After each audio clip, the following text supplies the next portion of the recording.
Somewhere inside Vault 101, a developer hid his own name inside a child's birthday party, and then made sure that character's life ended in bitterness. That is only the beginning. Vault 101 is full of things that were buried inside its walls, its floors, its posters and its chalkboards, details that were never announced, never explained, and in some cases, never meant to be found at all. 131 of those hidden details exist across the Fallout universe. And tonight, this quiet journey moves through every single one of them. Welcome to this calm exploration of the Fallout universe and everything hidden within it. Let me know in the comments where you are listening from tonight, and if you enjoy these quiet journeys through the wasteland, make sure to subscribe so you never miss the next one. The air inside Vault 101 is recycled and still.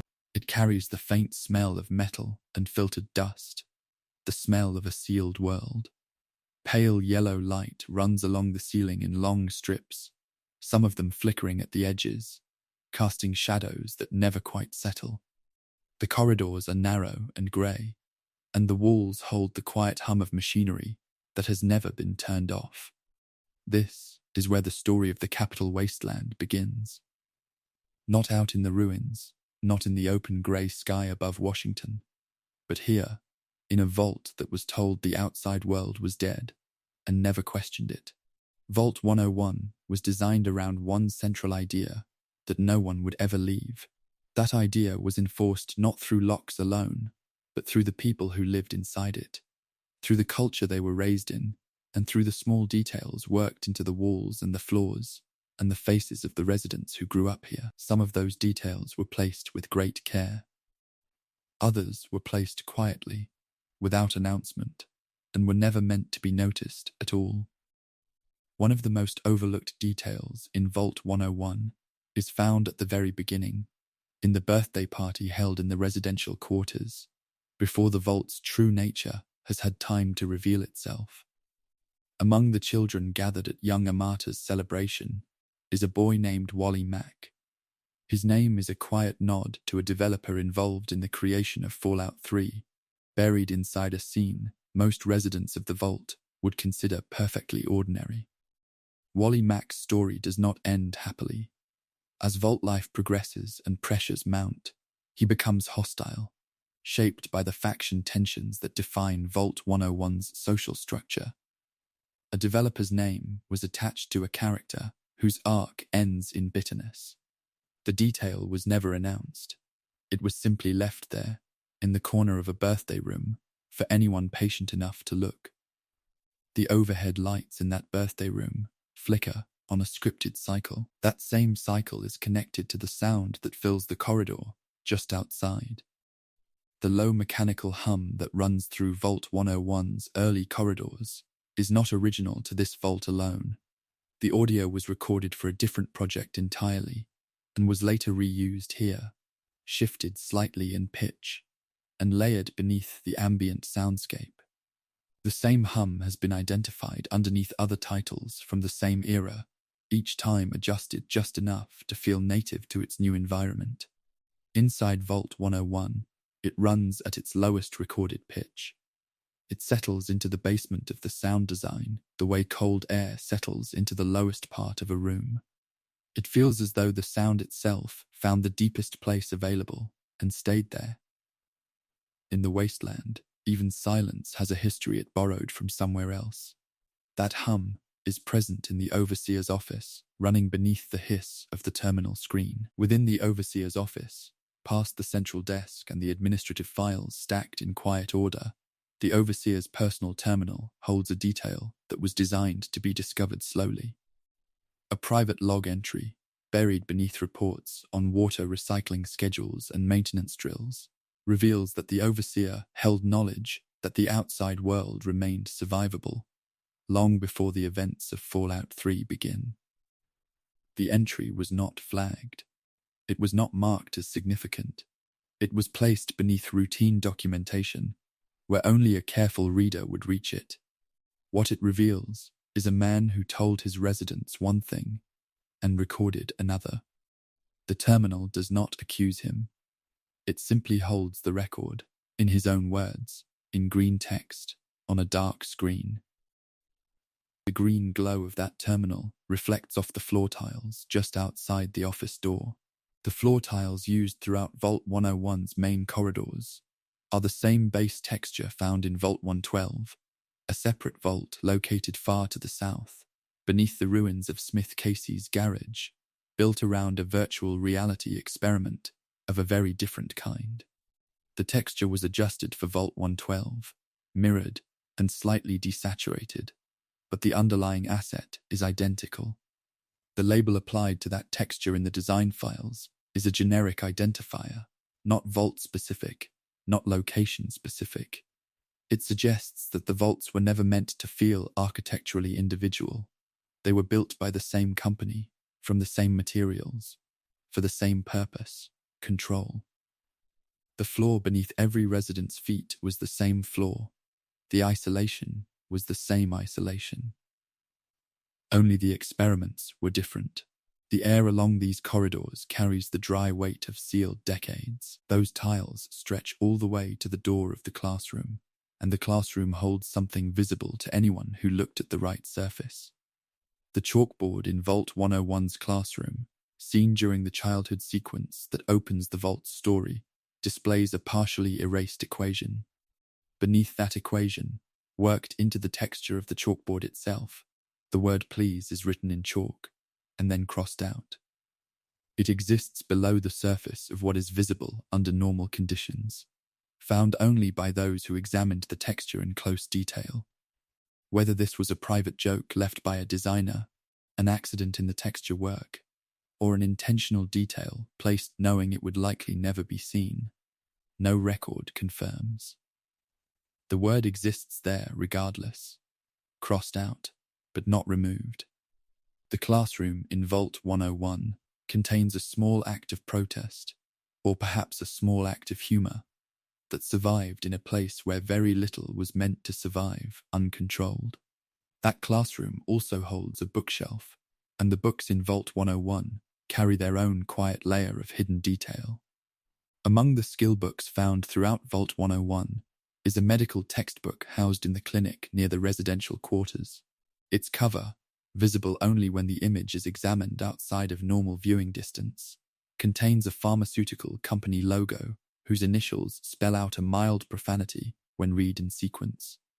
The logo was placed on an object almost certain to be collected, and almost certain never to be closely inspected. It sits on the surface of an item designed to improve the resident's medical knowledge, in a font too small to read while walking past a shelf. The wasteland is full of things placed where no one was expected to look. Some of them were placed with care. Some of them were placed with the quiet confidence that most people do not stop to read the fine print.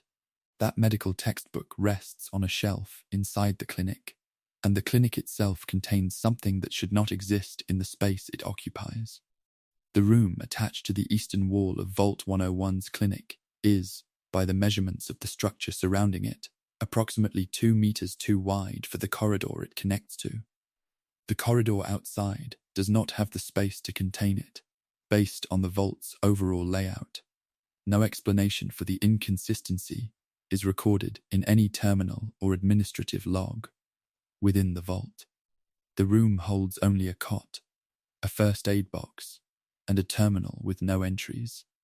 It is a room that sits slightly outside the geometry of the space it was placed in, too wide, too quiet, too empty to suggest a purpose. It is not a secret. It is not hidden. It is simply a room that exists in a space that should not allow it, and no record within Vault 101 has ever addressed why. The cot in that room faces a wall. On the wall is a poster. One of the Vault Life propaganda posters displayed throughout Vault 101 depicts a smiling resident holding a tray of food. Along the bottom border of that poster, in text too small to read without close examination, the fine print identifies Vault-Tec's corporate structure as a subsidiary of a subsidiary. Those who traced the corporate lineage referenced in that fine print through other records scattered across the Capital Wasteland found that the chain eventually leads to a company that does not appear anywhere else in the region's documented history. The parent company at the end of the chain was never given a name beyond that single reference. It may have been connected to a storyline that was never completed. It may have been a joke placed in a document no one was expected to read. Either way, the corporate line ends in a name that exists only on a poster in a vault that was told it would never need to know where its funding came from. The hum of the vault settles beneath everything here, beneath the tiles shared with another vault, beneath the chalkboard word that was crossed out but not erased, beneath the poster that describes a corporation that leads nowhere. Vault 101 was designed to be a closed and controlled world, and yet within that control, in the margins and the textures and the fine print, and the geometry that does not quite fit, there are details that were left by hands that knew someone, someday, would stop and look. Not many, but some. And for those who looked, the vault gave something back, not survival, not safety, but the quiet proof that nothing built by human hands is ever entirely under control. The vault door opens slowly. Grey light enters from outside. The air that comes in carries the smell of irradiated earth and broken pavement, and somewhere beyond the rusted signposts at the edge of the road, the crater town of Megaton waits in the distance, its walls built from scavenged metal, a bomb at its center, and more hidden details buried in every surface for anyone willing to walk toward them. The road from Vault 101 leads south across broken asphalt and grey dust. The air grows heavier with each step away from the vault, and then, through the haze of the Capital Wasteland, the walls of Megaton appear, sheets of rusted metal bolted together, rising in a rough circle around something that should not still be there. A town built around a bomb. Not a ruin of one, not a memory of one. A real, undetonated nuclear warhead sitting in a pool of irradiated water at the very center of a living settlement. And the people of Megaton built their homes around it and called it home. The bomb at the center of Megaton is not just a prop. It carries a serial number on its casing, visible to anyone who looks closely enough. That number, when checked against real United States military records for nuclear weapons tested in the Nevada desert during the 1950s, matches a designation used for an actual class of bombs from that era. Whether this connection was the result of careful research or simple coincidence has never been confirmed. The number sits in plain view in every visit to Megaton. It was read by almost no one. It remains on the casing regardless, a quiet detail pressed into the surface of something most residents of this town chose never to look at too closely. In the wasteland, the most dangerous things are often the ones placed in the open, where everyone can see them and no one does. The water pooled around the base of that bomb carries its own hidden detail. The radiation level of that water does not stay constant.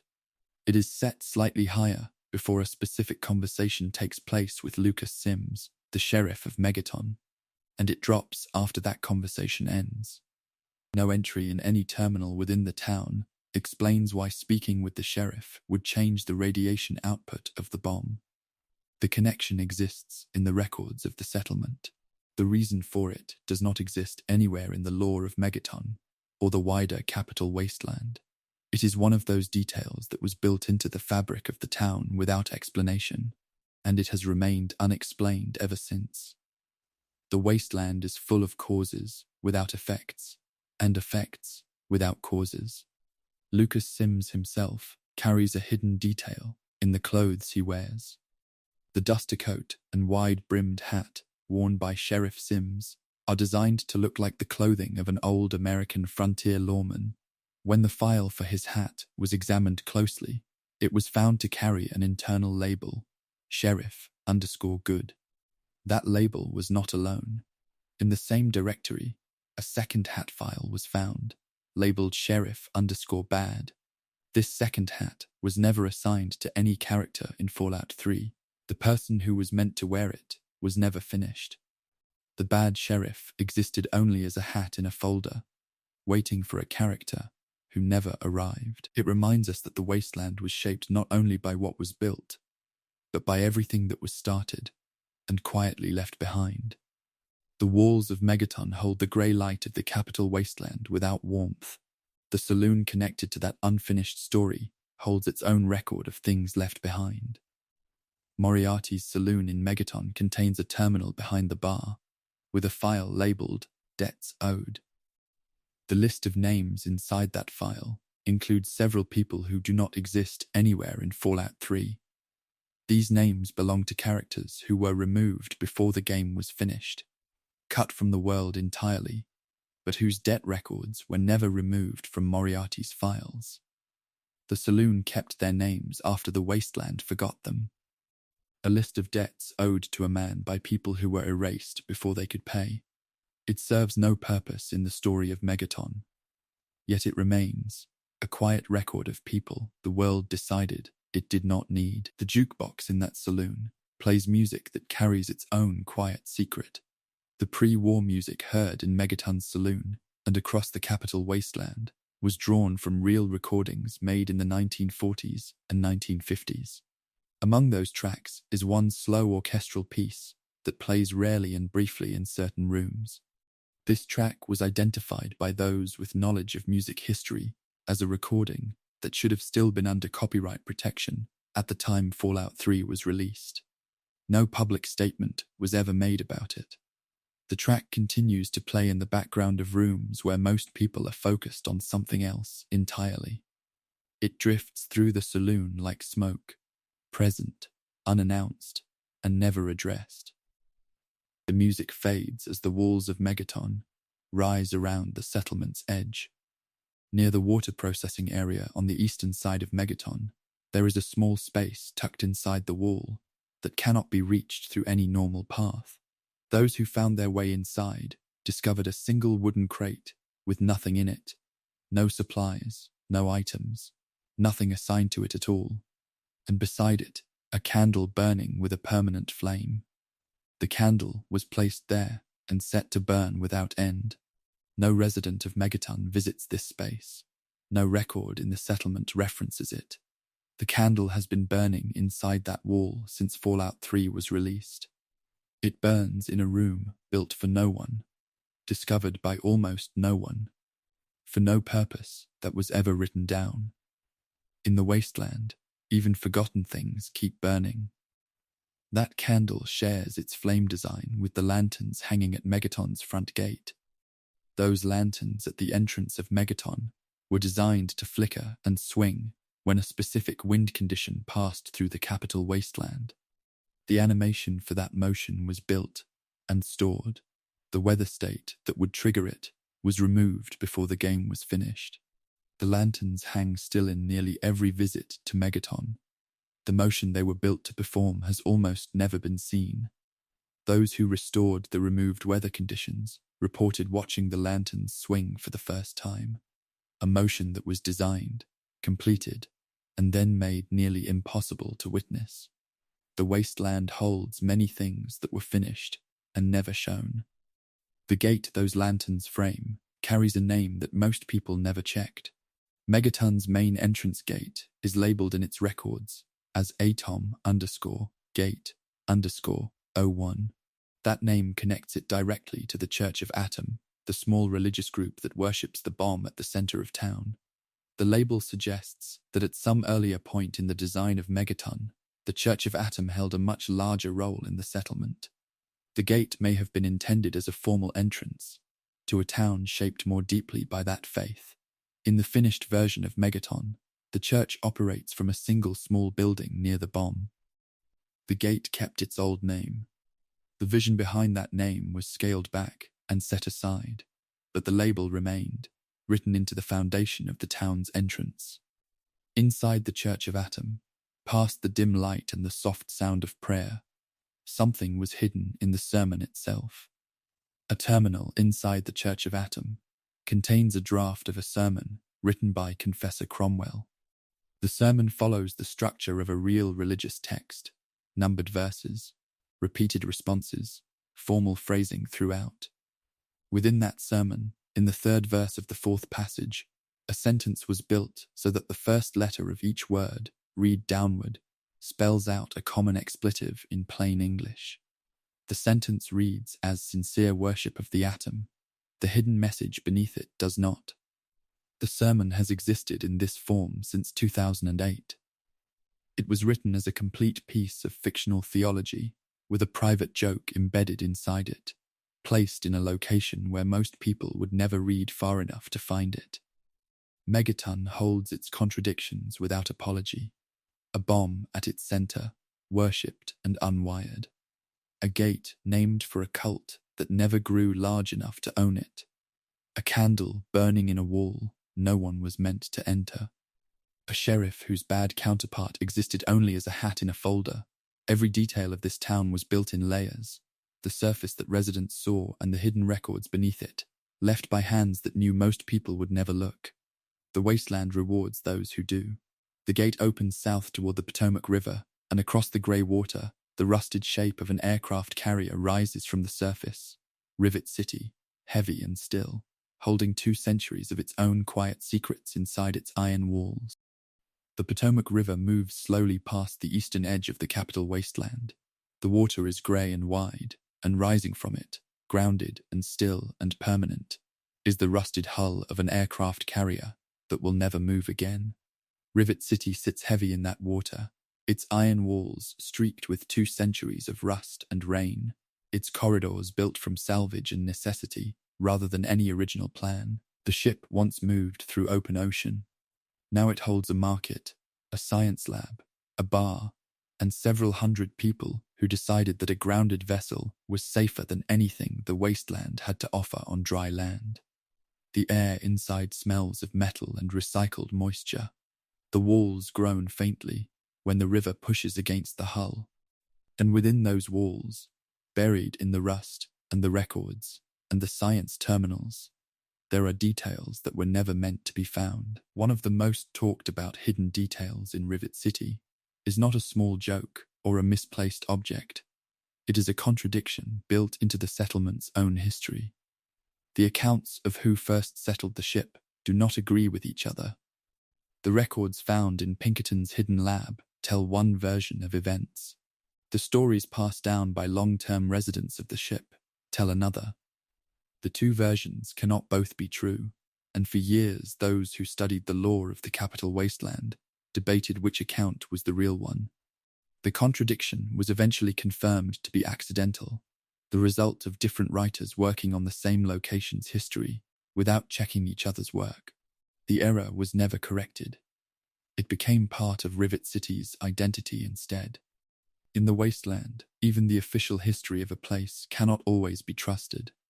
The lab, where one version of that history was recorded, sits beneath the waterline. Pinkerton's lab is reached by swimming through a flooded and rusted section of Rivet City's bow, a dangerous path through dark water and broken metal. Those who made it through found research notes, terminal entries, and records of a man who chose isolation over the company of the settlement above him. Hidden among those serious research documents is a shopping list. It was written in the same format as his classified scientific files. Same font, same structure, same terminal. The list includes a request for a better chair and something to eat that is not Mirelurk. The shopping list of a man living alone beneath a ship, formatted like top-secret research, was placed there as a quiet reward for anyone willing to make the difficult swim to reach it. It serves no purpose beyond that. Yet it reveals more about Pinkerton than any of his research notes do. The Mirelurks he was so tired of eating still occupy that flooded section of the bow. Those creatures are not placed randomly in the water. 3 of them are arranged in a triangular formation around a submerged crate, positioned so that the crate beneath them cannot be safely searched until all 3 have been dealt with. Inside the crate is a stack of pre-war money. The arrangement was confirmed through level design records shared at a fan event to have been intentional, a small reward built into the environment for those who explored carefully rather than avoided the dangerous areas entirely. The triangle of creatures guarding the crate was placed with purpose. The pre-war money inside it was the point. In the wasteland, danger and reward are rarely separated by much distance. The dim light of the hangar bay above carries a different kind of hidden detail. That pre-war money connects upward to Rivet City's market, where a vendor named Seagrave Holmes operates one of the stalls in the ship's main hangar bay. His inventory refreshes on a timer set at 73 hours. Every other vendor in Fallout 3 operates on a standard 72-hour reset. The single-hour difference serves no purpose in how the settlement functions. When this discrepancy was raised in public discussions with those involved in the game's creation, no one claimed responsibility for the change. It remains in the records of Rivet City as a one-digit difference that either meant something to someone or meant nothing at all. The wasteland is full of small details, with no author willing to step forward. The ceiling of the hangar bay holds something stranger still. When the main hangar is observed from the upper walkways of the ship, at the right angle and height, the pattern of rust stains and structural damage on the ceiling forms a shape that those who examined it closely identified as a face. The staining was not confirmed as intentional. Rust and damage textures in certain areas are influenced by the way the environment was built, not placed individually. But the arrangement is consistent. It has been recorded in the notes of those who study the details of Rivet City. The face, if it is a face, looks upward, away from the market below, away from the settlement entirely, toward the open sky above the ship's iron ceiling. Above that ceiling, on the exterior deck, something was placed to face the water. On the outer deck of Rivet City, reached by navigating through the upper sections of the ship, there is a chair positioned toward the Potomac River. Beside it sits a pre-war bottle and an empty container. The arrangement, the chair, the bottle, the view of the river, was identified as a reference to the closing scene of a fictional pre-war film, documented in terminal entries elsewhere in the Capital Wasteland. The film does not exist outside of Fallout's internal history. It was never made in the real world. The deck chair is a memorial to something that only ever existed as a reference inside a fictional universe. It sits facing the river regardless, patient and still, honoring something that was never real. The river that chair faces carries the eye toward the Jefferson Memorial on the far bank. Within the structure of the Jefferson Memorial, there is a room that was never sealed properly before the game was finished. It was used as a workspace during the construction of that area, a staging area for objects and tests.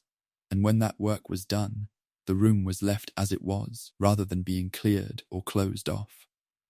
Those who found their way inside discovered a rubber ball, a child's toy, and a blank note with no text written on it. The room exists in the finished version of Fallout 3 exactly as it was left by the people who built it. It was not designed to be found. It was simply never hidden. That rubber ball shares its design with one found inside Rivet City's science lab. Madison Lee's lab aboard Rivet City contains a rubber ball sitting on a shelf among the scientific equipment.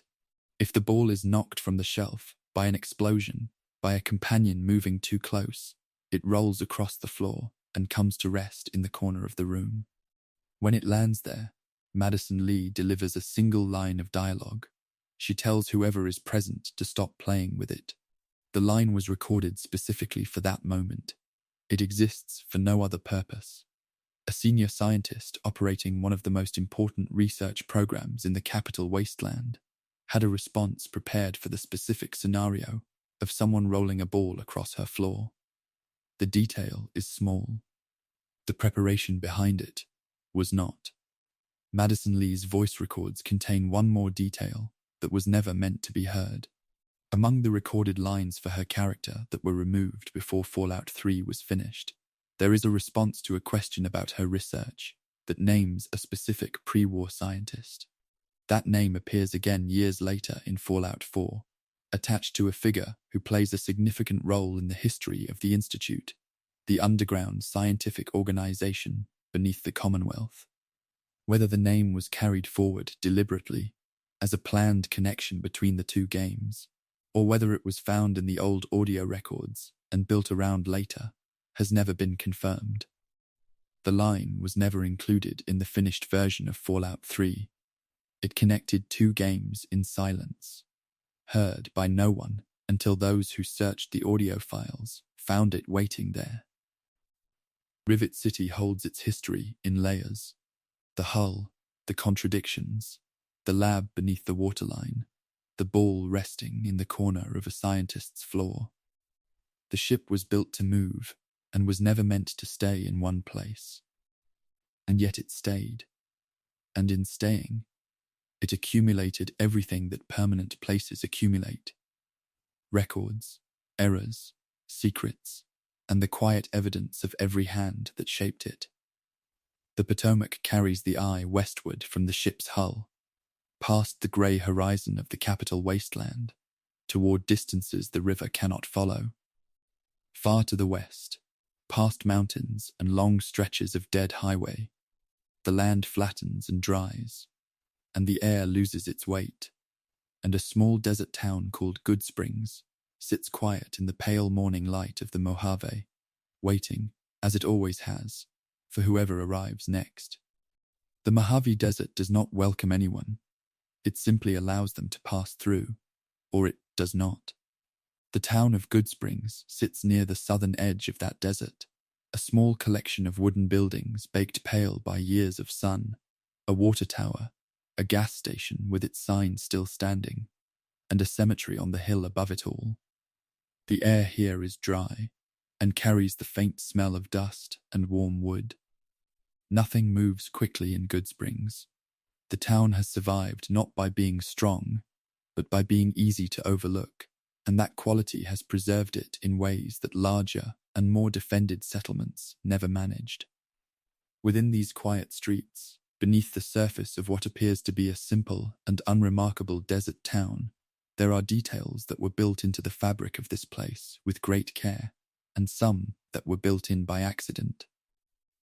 Good Springs is a real place. The town exists in the state of Nevada, and the settlement seen in Fallout New Vegas was modeled on its actual layout. Those who visited the real Good Springs and compared it to the in-game version found that the positions of key buildings matched closely. The Pioneer Saloon, a real bar that still operates on the main road of the real Good Springs, is represented in the game as the Prospector Saloon, placed in the same position along the same road.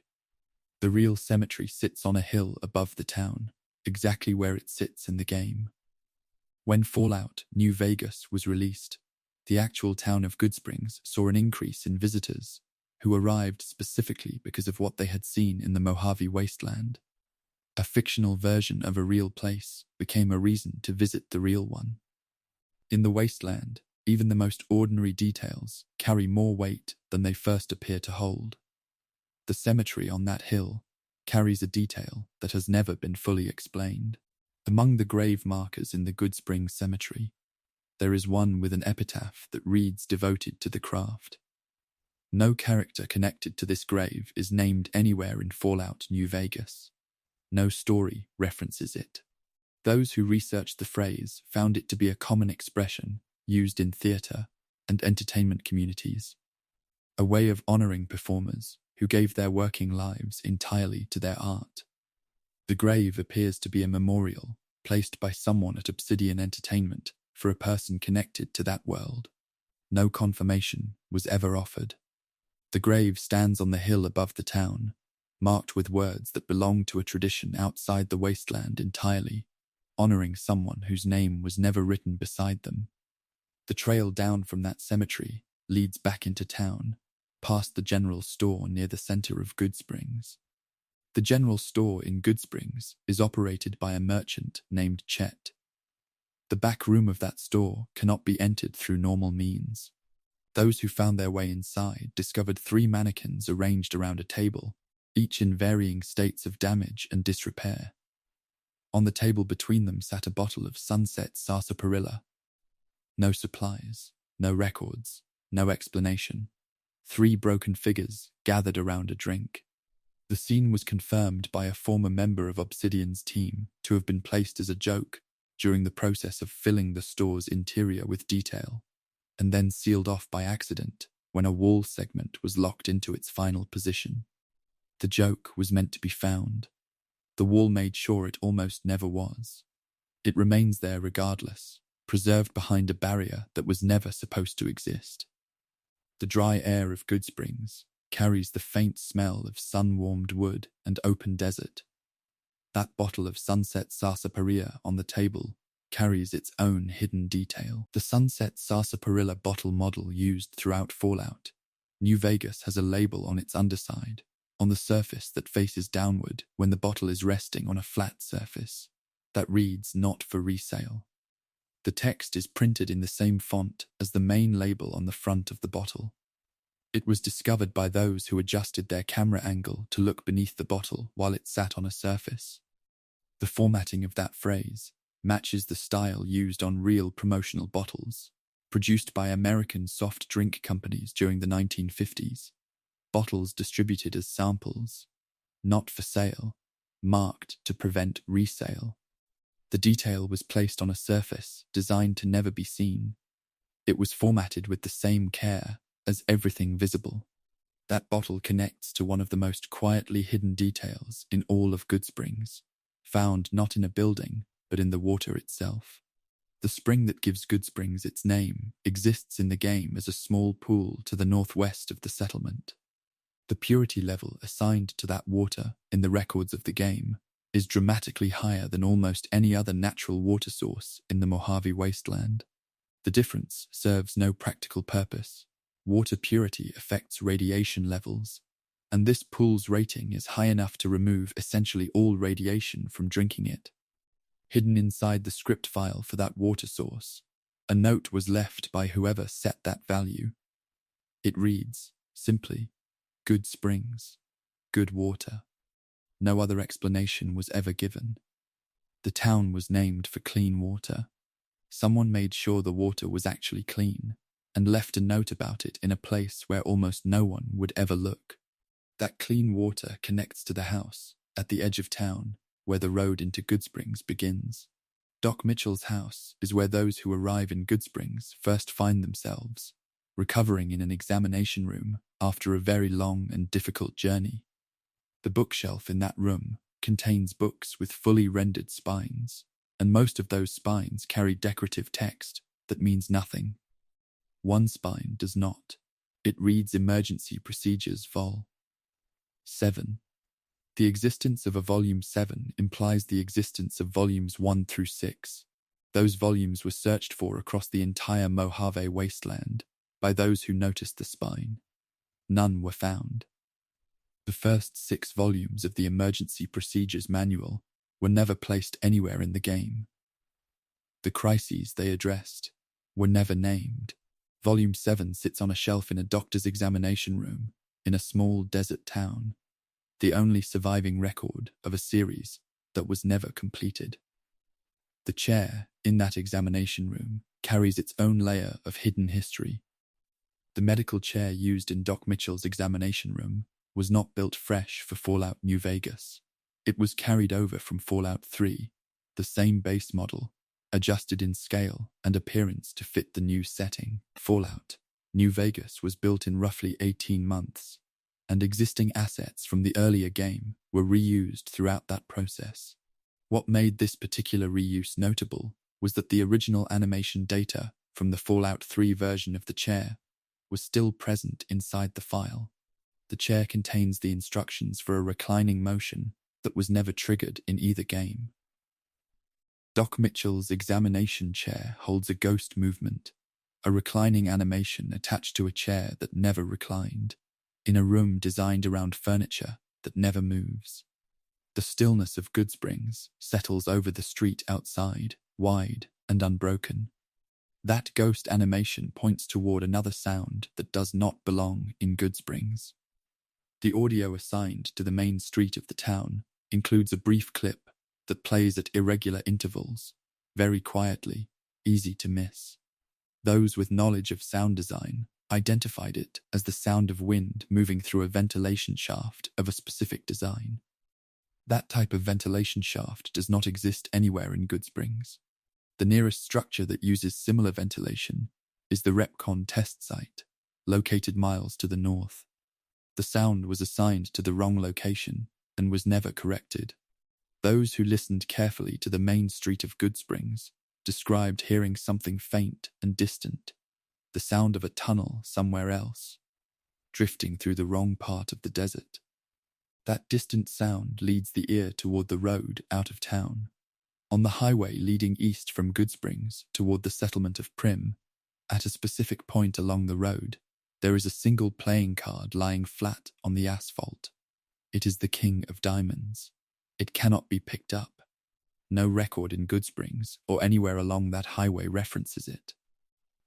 When those who studied the layout of the Mojave mapped the card's exact position, they found it sits at almost the precise midpoint between Goodsprings and Prim, the first town east of the starting point, the first destination most people move toward after leaving.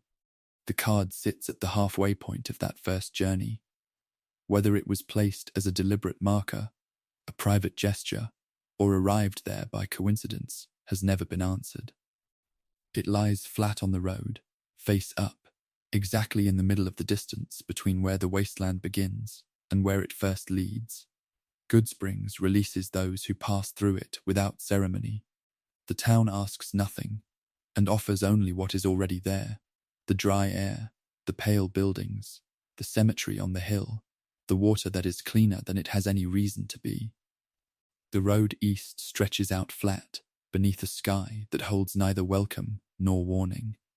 It simply continues, the way desert roads do, past the edge of the town and into the open Mojave. The highway runs through Prim and past the ruins of Boulder City, and eventually the darkness ahead begins to glow, faint at first, then brighter, then unmistakable, the neon lights of the New Vegas Strip burning against the night sky like something that refused to accept that the world had ended.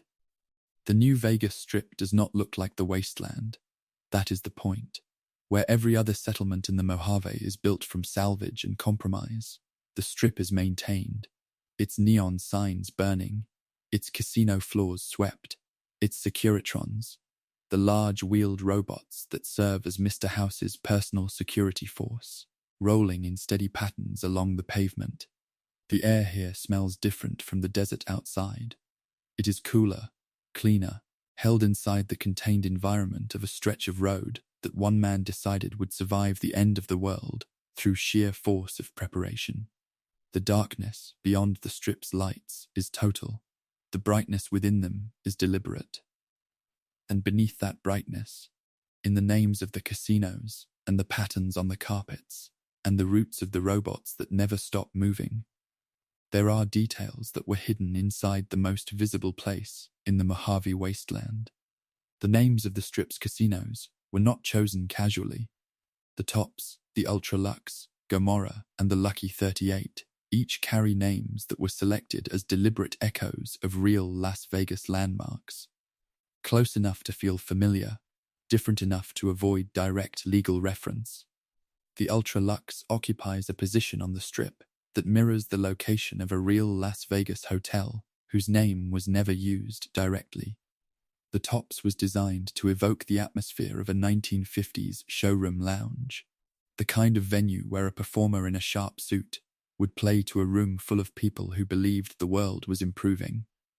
The names were built to feel like the real Las Vegas, while being something else entirely. They were designed to carry the weight of a city that no longer exists, in a form that could not be challenged in court. The Lucky 38 carries a meaning that goes deeper than the name itself. An American roulette wheel has 38 pockets, numbers 1 through 36, plus the 0 and the 00.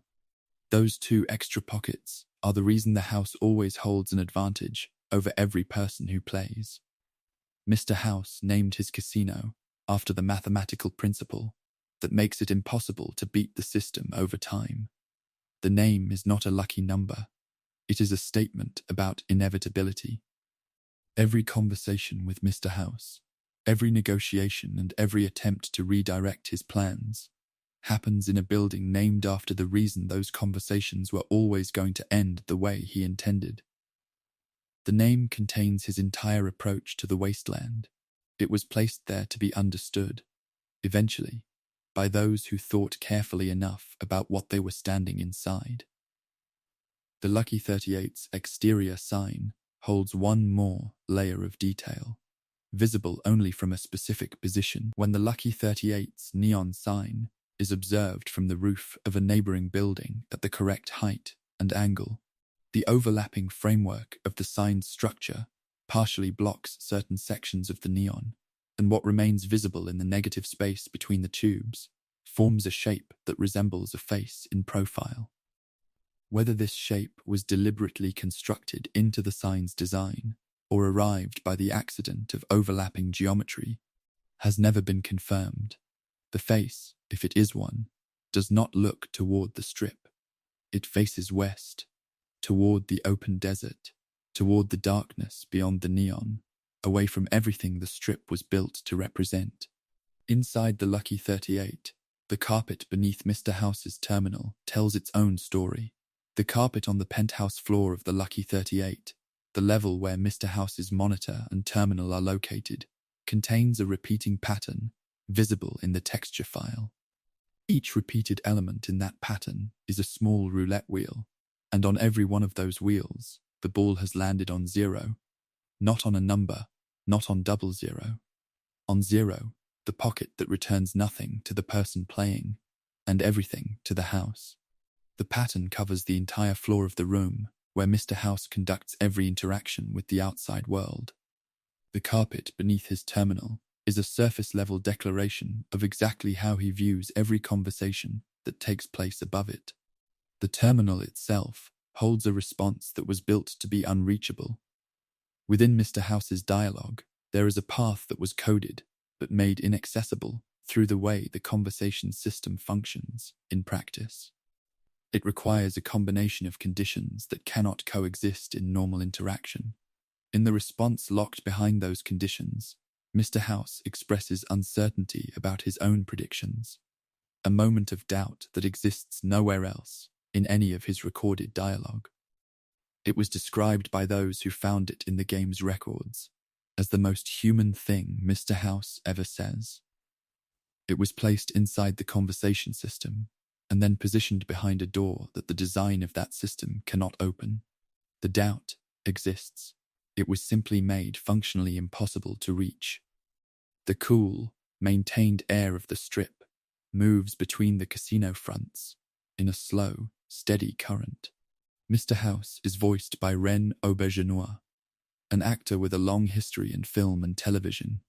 A large amount of additional recorded dialogue for the character was cut before the game was finished, enough material to have filled several additional conversations. One fragment of that cut material was not fully removed. During a specific transition in the game, a portion of a cut line is audible for less than a second before it ends. Those who captured and slowed that fragment identified it as the beginning of a sentence that would have revealed Mr. House's original family name, a detail that was otherwise left without a clear answer in the finished game. The name was almost spoken. The transition cut it off before it could be heard completely. The Securitrons that patrol the strip carry their own hidden detail on the screens they display as faces. The smiling female face shown on the monitor screens of the M-Choir Securitrons was identified by those who examined the texture files as being based on a real photograph, a personal image provided by someone involved in the creation of the game, modified to serve as the robot's default expression. The person whose face was used has been identified through fan research, but has never publicly confirmed the connection. Every Securitron on the strip displays that face. Mr. House's security force, rolling in formation along the most controlled stretch of road in the Mojave Wasteland. Each carries the face of a real person who chose to place it there or allowed it to be placed, without ever saying so publicly. Those robots follow specific routes, and those routes contain one consistent gap. The patrol paths of the Securitrons along the New Vegas Strip leave a single area uncovered, a space beside the side entrance of the Tops Casino where no Securitron ever passes. The gap was found to be consistent across every visit to the Strip. It is large enough for a person to stand in without being within the patrol range of any robot on the street. Whether this gap was designed into the patrol routes deliberately, a blind spot built into Mr. House's surveillance, or arrived by an error in the scripting of those routes that was never corrected, has not been confirmed. The gap exists in the same location every time, and it sits exactly where someone who did not want to be seen by Mr. House's machines would choose to stand. The music of the Strip holds the final hidden detail of this chapter. Among the orchestral tracks that play as background music on the New Vegas Strip, there is one that those with knowledge of both Fallout games identified as a rearranged version of a melody from the main menu theme of Fallout 3. Both scores were composed by Enon Zur, and the melody present in the Strip's ambient loop is the same sequence of notes from the Capital Wasteland's theme, played at a lower pitch and reduced to a single instrument. The Capital Wasteland's sound was carried into the Mojave and placed quietly beneath the neon and the casino noise of the Strip. Whether Enon Zur placed it there as a deliberate connection between the two games, or whether the shared melody arrived through the natural overlap of a composer returning to familiar patterns, has never been addressed. The Strip's lights hold against the surrounding dark without apology. Everything visible on the New Vegas Strip was designed to be seen. The signs, the robots, the open casino doors, the maintained pavement. All of it was built to be looked at. And beneath all of it, in the carpet patterns and the unreachable dialogue, and the gap in the patrol routes, and the face on the robot screens, the things that matter most were designed to be hidden. The neon burns on as the road leads away from the Strip, northwest through Freeside, and past the outer edge of old Las Vegas, into territory where the lights end and the desert opens into something stranger. The Big Empty. A crater where pre-war science was taken past every limit anyone had thought to set, and where the things it left behind are still running. Northwest of the Strip, past the point where the Mojave's roads stop being maintained and start being suggestions, the land changes. The terrain drops and flattens into a crater, wide and pale under the open sky, lined with steel structures and research facilities that were never decommissioned, because no one with the authority to do so survived long enough. This is Big MT, also known as the Big Empty, a place so classified during the pre-war years that its location was documented and its existence was confirmed, but nothing sent inside it ever fully came back out.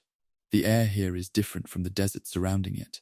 It is still and dry and carries a faint electrical quality, as though the research that was conducted here left something behind in the atmosphere itself. Within these facilities, in the dialogue of the scientists who remain, and the objects left in the corners of rooms no one visits, there are details hidden with a particular kind of care, the care of people who were very intelligent and not always wise. Big MT shares its nickname, the Big Empty, with a concept drawn from Cold War American folklore. The Bermuda Triangle, a stretch of ocean in the Atlantic, was described in certain popular accounts of the mid-20th century as a place where ships and aircraft entered and did not return, where coordinates were known but outcomes were not. Obsidian designed Big MT as the Fallout universe's version of that idea, a location whose existence was on record but whose interior remained unrecoverable. References to the Big Empty existed in Fallout New Vegas before the Old World Blues story content provided access to it. Those who listened carefully to certain conversations in the Mojave heard it described as a place that consumed what was sent into it. The name was a warning formatted as a nickname, and it was placed in the world before the place it described was made available to enter. The scientists who remain in Big MT carry names that were chosen with equal deliberateness. The 5 researchers of the think tank, Dr. Zero, Dr. 8, Dr. Boris, Dr. Klein, and Dr. Dalla, exist now as disembodied brains housed in glass containers, continuing their work without the inconvenience of having bodies. Their names were drawn from specific sources. Dr. Klein was named after Felix Klein, a 19th century mathematician whose work included the concept of surfaces that have no distinct inside or outside, a fitting reference for a scientist who no longer has an exterior.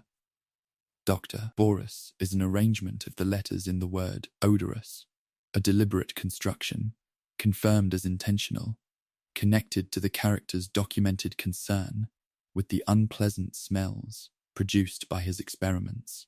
The names function as jokes that require either a background in 19th century mathematics or a tolerance for very specific humor to fully appreciate. Dr. Klein's dialogue contains a hidden exchange that requires specific conditions to reach. Within his conversation tree, there is a path accessible only when a science skill of 100 is combined with a question about pre-war research methods. In that exchange, Dr. Klein describes an experiment using clinical and precise language, the parameters of which exactly match the trolley problem, a classical thought experiment in ethics, concerned with the morality of causing harm to one person in order to prevent harm to others. When the connection is pointed out, Dr. Klein confirms he was aware it was a thought experiment. He ran it anyway. The dialogue does not provide further detail about what running a physical version of a philosophical exercise produced. The results of that experiment are not recorded anywhere in Big MT's accessible files. The physical spaces of Big MT hold details as deliberate as the dialogue within them. The X-13 research facility, one of the installations within Big MT where a stealth suit is recovered, contains a women's bathroom with a fully detailed interior that serves no function in any task or mission connected to the facility. Inside one of the stalls, a piece of graffiti was written on the wall before the bombs fell. It reads as an invitation to call a number for a good time. That number, when checked against the format used by other working terminals within Big MT, corresponds to a terminal that does not exist anywhere in the facility. The number was written on a bathroom wall and then disconnected, or was never connected, before anyone arrived to call it. It remains on the wall, offering access to something that was removed before the offer could be accepted. The stealth suit recovered from that facility carries its own hidden detail in the lines it speaks. The stealth suit EMC-2, a pre-war combat suit with an integrated voice system, delivers observations about the wearer's condition and surroundings. Among its recorded lines is one that plays only under a specific condition, when the suit detects that the wearer is crouching in complete darkness. In that circumstance, the suit whispers the words, "I see you." The tone of that line is different from every other line in the suit's voice work. Lower, quieter, less cheerful than the rest of its recorded responses. Those who examined the audio identified it as having been recorded under different conditions than the surrounding lines. It is the only moment in which the suit, which otherwise functions as a supportive and somewhat anxious companion, does not sound like it is trying to help. The darkness that triggers that line connects to the sky above Big MT at night. The star map projected onto the sky dome over Big MT contains constellations that do not correspond to any real astronomical catalogue. Those who mapped the fictional star patterns found that when the stars are connected in the order they appear across the sky, the resulting shape is the outline of a brain viewed from the side. The shape is consistent enough that it has been recorded and discussed among those who study the details of the Fallout universe. Whether the constellation was designed into the sky dome deliberately or arrived through the arrangement of stars placed for visual texture, it forms a recognizable shape above a facility where the primary research subject and the remaining residents no longer have skulls to keep their brains inside. Beneath that sky, at the western edge of the crater, there is something that requires effort to reach. Past the sink, the residential module at the center of Big MT, and past most of the facility's structures, the terrain rises toward a cliff face that appears to mark the boundary of the accessible area. Along the base of that cliff, A small plateau can be reached by stacking movable objects or by navigating the terrain with careful precision. On that plateau, there is a lawn chair, a bottle of Nuka-Cola, and a pre-war magazine. No record in Big MT documents who placed them there. No conversation references the plateau or its contents. Someone, during the construction of this facility's environment, climbed to a difficult-to-reach ledge and arranged 3 objects into something that resembles a place where a person would choose to sit. The evidence of that decision remains on the plateau. The Nuka-Cola bottle on that plateau is not a standard variety. Nuka-Cola Quartz, a white-colored version of the classic drink, is documented in Big MT's terminal entries as a product developed at the facility using mineral compounds from the geology wing. The label on the quartz bottle contains fine print at its base that describes a side effect, temporary transparency of the outer skin. That side effect was never built into the way the drink functions. Consuming Nuka-Cola Quartz produces no change to the drinker's skin in any version of the game. The disclaimer was written, formatted, and printed on the label for an effect that was designed, named, described in detail, and then removed before it could be experienced. The bottle carries the warning for something that cannot happen. The geology wing where that drink was developed holds the final hidden detail of Big MT. A display case in the geology wing contains a collection of mineral samples arranged in a specific sequence. Those who identified each mineral and mapped their order found that the arrangement, read by atomic number using a substitution method associated with 19th century naturalist correspondence, produces 2 letters, J and S. No character with those initials appears anywhere in the Old World Blues story content. No record in Big MT names anyone with those letters. The mineral samples were arranged into a signature by someone who has not been identified in a display case in a facility dedicated to science, using a method of encoding that requires knowledge of both mineralogy and a specific historical cipher. The initials have remained unexplained for over a decade of careful study. Big MT does not release what it holds willingly. The facilities continue to run. The think tank continues to work. The stealth suit EMC-2 continues to whisper in the dark. And the questions left behind by the people who built this place, the questions about what the trolley problem produced in practice, about whose initials are in the mineral case, about what the disconnected phone number once reached, remain unanswered in the dry and still air of the crater. The road out of Big MT curves northeast, away from the pale sky and the running machines, back toward the edge of the Mojave, and then further still, past the desert entirely, into the dense and rusted landscape of what was once Boston, Massachusetts, where a baseball stadium was converted into a city and named Diamond City, and where the Commonwealth Wasteland holds its own collection of things that were hidden in plain sight. The Commonwealth Wasteland is dense and heavy. Rusted iron and broken brick stretch in every direction across what was once Boston, Massachusetts, and the air carries the faint salt of the harbor and the dry smell of old concrete. Within that ruin, rising above the surrounding decay, the walls of Diamond City stand, tall and green and improbable, built from the repurposed structure of a baseball stadium that survived the bombs, because it was made of something stronger than most of what surrounded it. The green artificial turf underfoot is faded, but still present.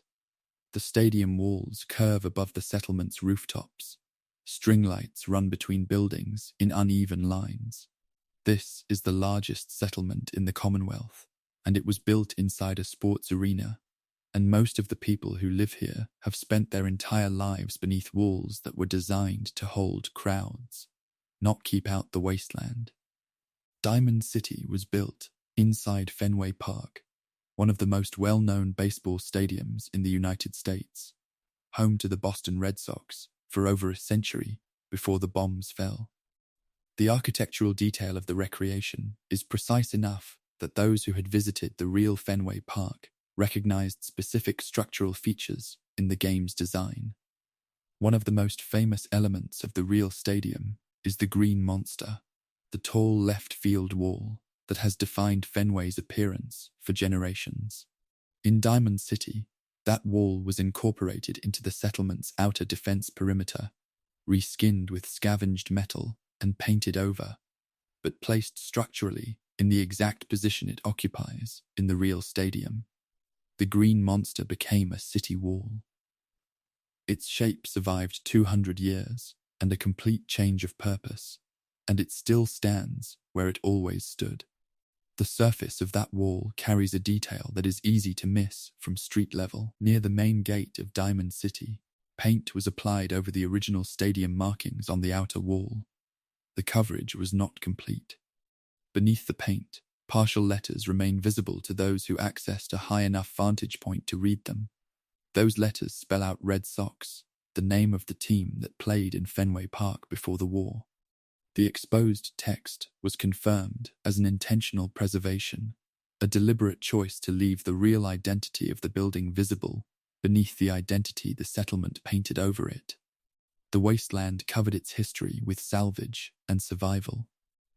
The history stayed visible anyway, in faded letters beneath a coat of paint that was never quite thick enough. The gate below those letters is watched every day by a guard who never explains what he is watching for. Danny Sullivan, the guard posted at Diamond City's main entrance, follows a daily schedule that includes a 15-minute window during which he is scripted to look upward at the sky. No conversation with Danny addresses this behavior. No record in Diamond City explains it.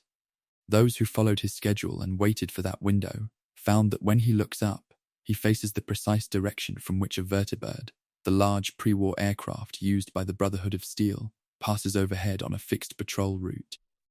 Danny Sullivan watches for that aircraft every single day. The reason he watches for it was never written into any document or dialogue that survives in Diamond City's records. He watches. The aircraft passes. No explanation follows. The vertibird he watches is connected to the radio station that operates from within Diamond City's walls. Diamond City Radio is run by Travis Miles, a quiet and nervous man whose voice fills the settlement's airwaves with pre-war music and uncertain commentary. Within the audio records for that station, there are 3 commentary tracks that were recorded and prepared, but never assigned a trigger condition that would cause them to play. Travis speaks in these recordings as though a specific event in the Commonwealth's larger conflict has already taken place. An event that, in the finished version of the game, he never acknowledges at all. The tracks were mixed and stored. The moment they were prepared for was never connected to the system that would have played them. Travis was ready for something that never came to him.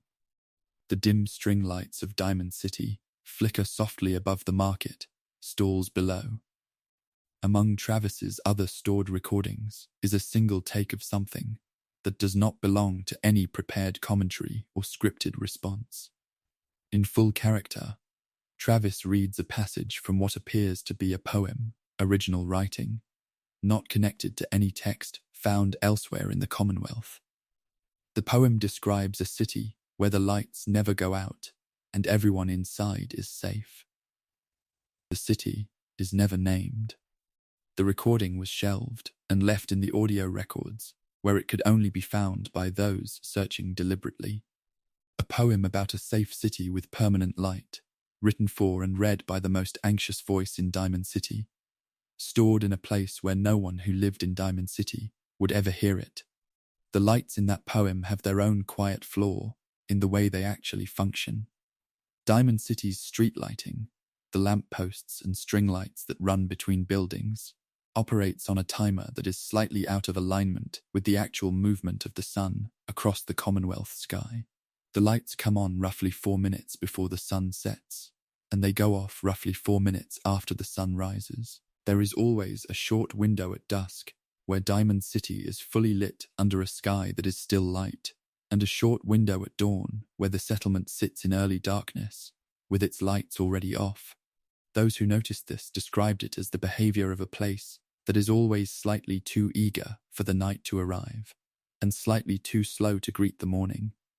A rhythm that fits the settlement's character more accurately than any planned design choice could have managed. Inside the market district, a weapon shop holds a detail hidden in plain view. Arturo's shop in Diamond City's market has a pre-war revolver mounted on the wall. The gun cannot be purchased or removed through normal means. It appears to be decoration. Those who examined the records for that mounted weapon found it is not a decoration model.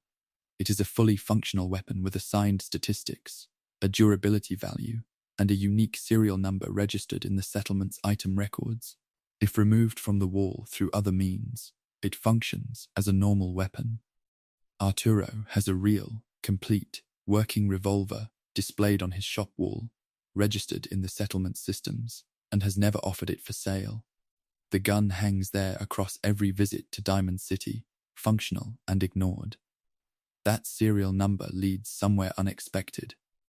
When the serial number registered to Arturo's wall-mounted revolver is entered into the administrative terminal in the mayor's office, the terminal returns a result. A single record marked evidence, Case 7. Nothing follows that designation. No case file, no names, no description of what the evidence was, or what the case concerned. The mayor's terminal was not built to function as an evidence database. The connection between a serial number on a shop wall and a record in the mayor's office was not a designed feature of either object. Two things were built separately, and a thread between them existed without either designer appearing to have known the other object was there. Case 7 was never resolved. Neither was the question of what happened on a specific rooftop above the market. There is a rooftop in Diamond City's market district that requires navigating a careful path of ledges and raised geometry to reach. On that rooftop, there is a coat, a pair of shoes, and a small pile of caps. Nothing else. No note, no terminal. No record in any dialogue spoken by any resident of Diamond City acknowledges that rooftop or what was left there. Those who found it spent years considering what the objects represented, whether they marked an ending, an escape, or simply a scene arranged by someone who knew it would be found and wanted whoever found it to carry the question themselves. No answer was ever given. The coat and the shoes remain on the rooftop, and the question remains with anyone who climbed up to find them.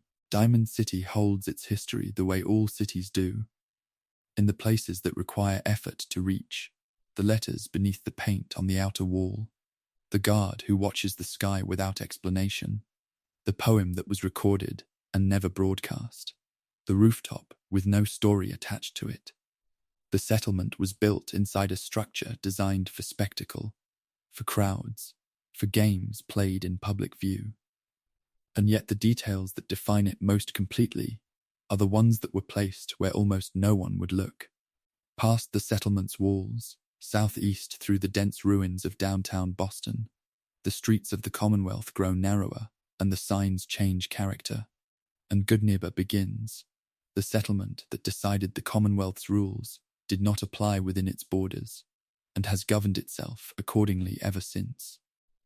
Southeast of Diamond City, the rusted streets of the Commonwealth lead into a different kind of place.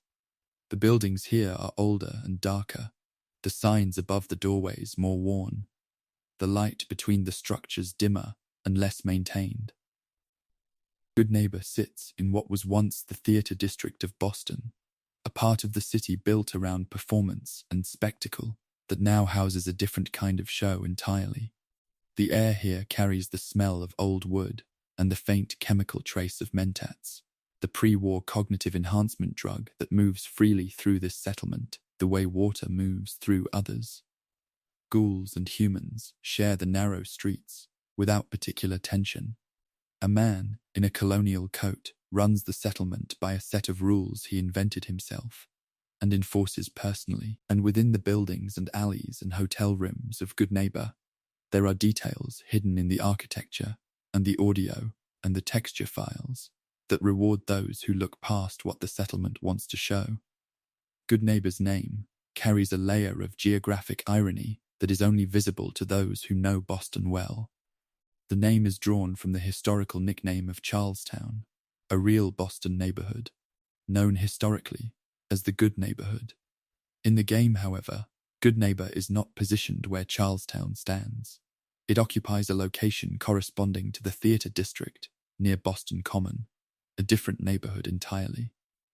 A settlement named after one part of Boston was placed in a different part of Boston, and the displacement was confirmed as a deliberate artistic decision rather than a geographic mistake. The irony exists in the gap between the name and the location, visible only to those who could read the city's real map beneath the Wasteland's version of it. The theater district connection runs deeper than the settlement's name. The building used as Mayor Hancock's seat of power is modeled on the real Old State House, one of the oldest public buildings still standing in Boston, constructed in the early 18th century. The recreation is accurate enough that those with knowledge of the real building's history noted specific details, reproduced correctly in the game's version. Among those details is a golden eagle weather vane positioned on the roof, a feature of the real Old State House that has been part of the building since its earliest years. The weather vane appears on Goodneighbor's version of the building in the correct position, with no function in any conversation or mission connected to the settlement. A detail from a building that has stood for centuries was carried into a post-war wasteland settlement and placed where it has always been. The man who governs from that building carries his own layer of hidden reference. Mayor John Hancock was named after the historical John Hancock, one of the founding figures of the United States, whose signature on the Declaration of Independence became famous for its size and confidence. The Hancock of Goodneighbor is a ghoul who dresses in a tricorn hat and a period coat, deliberately adopting the appearance of an 18th century American patriot. His costume was described by those who wrote his character as a form of armor, a ghoul wearing the symbols of a nation built on liberty, governing a settlement that operates outside every law that nation eventually produced.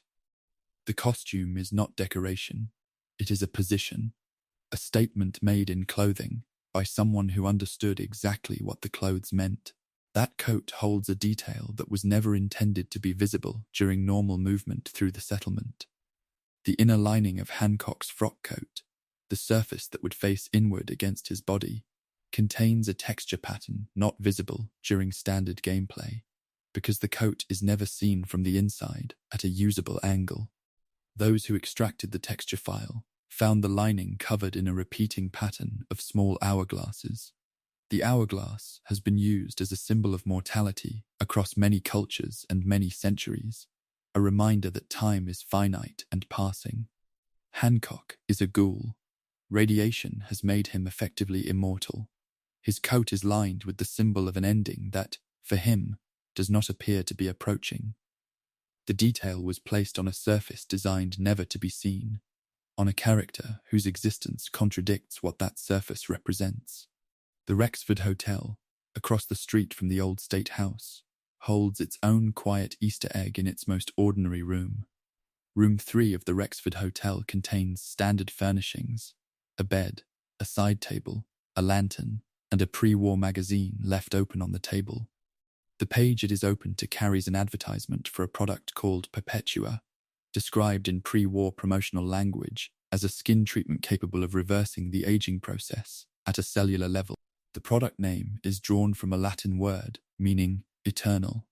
The magazine was placed open to that specific page, in that specific room, in a hotel inside a settlement governed by a ghoul who does not age. Whether the placement was a deliberate joke or an accident of level dressing that arrived at a perfect irony by chance, no record confirms. The magazine remains open to the eternal skin treatment in the hotel room of the immortal mayor's town. The lobby of that hotel carries a sound that belongs to something no longer present. Within the audio assigned to the Rexford Hotel's lobby, at very long and irregular intervals, there is a brief recording of a telephone ringing once and then stopping. The ring uses a mechanical bell sound associated with pre-war telephone models, a style distinct from the electronic tones used by communication devices elsewhere in the Commonwealth. Those who listened for the sound reported intervals of up to 20 minutes of in-game time between occurrences. A telephone that no longer exists in the lobby rings once, at irregular intervals, in a room where no one is waiting for a call. The sound plays and stops, and leaves no trace of having occurred. It has been doing this since the settlement was built. Across the street from the Rexford, the memory den carries a different kind of hidden detail. The memory den is operated by a woman named Irma and a scientist named Dr. Amari, and it offers those who enter the ability to revisit stored memories through a specialized chair and headset system. The chairs used in the memory lounges, where clients recline and are connected to the memory playback equipment, were modeled on a real piece of furniture design from the 1960s. The Eames lounge chair, created by Charles and Ray Eames, a design iconic enough to be recognized by those familiar with 20th century furniture history. The proportions and texture of the memory den chairs match the Eames design closely enough that those with professional knowledge of furniture identified it without being prompted. Inside a building designed around revisiting the past, the furniture chosen to hold those who revisit it is a piece of the real past, reproduced faithfully. The memories accessed through that building contain their own buried detail. The visual filter applied to the memory sequences in the memory den, a warm, slightly faded color treatment that signals the viewer is inside a recorded past, was implemented using a processing method that affected background objects in ways that were not fully anticipated. In one memory sequence, a pre-war neon sign visible in the background of the scene carries a brand name that corresponds to a real company whose name was not cleared for use in the game. The sign is visible for approximately 4 seconds in a memory that is visited only once during the course of the game's story. The name appears in a pre-war setting inside a fictional memory, briefly, and then the sequence ends, and the moment does not return. Behind the memory den, in the alley that runs along its exterior wall, there is something that requires careful navigation to reach. The narrow alley behind the memory den is not accessible through any direct path from Goodneighbours streets. Those who found their way into it discovered a chalk drawing on the brick wall, a simple figure with a circle for a head and arms raised, drawn in the style of a child's picture. Beside the figure, written in chalk, is the number 7. No other chalk markings exist anywhere else on Goodneighbours surfaces. The drawing is connected to nothing, no quest, no character, no record in any terminal within the settlement. A child's drawing in a settlement that does not house children. The number 7, appearing again, in a place built for adults who have chosen to live outside every rule the Commonwealth tries to impose. No explanation was ever offered for either the drawing or the number beside it. Goodneighbour releases those who leave it the way places, with their own internal logic, always do, not through a gate or a checkpoint, but through the simple act of stepping back into a world that operates by different standards. The number 7 stays in the alley. The telephone in the Rexford lobby rings once more into an empty room. The mayor's coat lining holds its hourglasses against a body that has no use for them. Below the Commonwealth surface, below the streets of Boston, and the layers of infrastructure and history beneath them, something else waits, clean and white and lit by technology that produces no visible source, inhabited by people who decided the surface world was a problem they were no longer interested in solving. There is no visible entrance, no road leads to it, no sign marks its location above ground.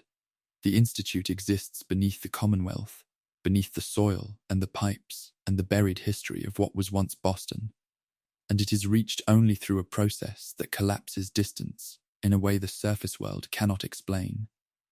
The corridors inside are white and clean, in a way that nothing on the surface has been for 200 years. The air is filtered and still. The light comes from sources that are built into the walls and ceilings so smoothly that the room simply is lit, without any visible fixture to explain it. The Institute was built to be separate from the wasteland above it, not hidden exactly, but removed, existing in a different category from the ruin and survival that define everything outside its walls. And within those white corridors, in the geometry of the floors and the timing of the elevators and the contents of a single unexpected terminal. There are details that were placed here with the same quiet precision the Institute applies to everything it does. The Institute's visual design, its white surfaces, its open spaces, its total absence of visible wear, was shaped in part by the appearance of real research facilities associated with the Massachusetts Institute of Technology, which the Institute descends from in the law of the Commonwealth. Those involved in the design visited MIT campuses during the preparation for Fallout 4. When those who studied or worked at MIT played the game and walked through the Institute's corridors, several noted that the proportions of the hallways and the material choices for the walls matched real MIT laboratory spaces closely enough to feel like more than a general reference. The fiction of the game and the visual research behind it overlapped at a level that produced something closer to documentation than invention. The floor of the Institute's central atrium carries a detail visible only from above. When the main atrium is observed from the upper walkways, looking straight down, the floor reveals a pattern of interlocking hexagons. Those who counted them found exactly 109 hexagons visible from the best overhead position. 109 is the atomic number of meitnerium, an element named after Lise Meitner, one of the scientists whose work contributed to the understanding of nuclear fission. The Institute's power systems are built on advanced nuclear technology. Whether the number of hexagons in the atrium floor was arrived at through deliberate calculation or through the natural process of fitting a geometric pattern into a space of specific dimensions, no record confirms. The number is there. Its meaning in the context of nuclear science is not a coincidence that is easy to dismiss. The elevators that connect the Institute's levels carry their own specific detail.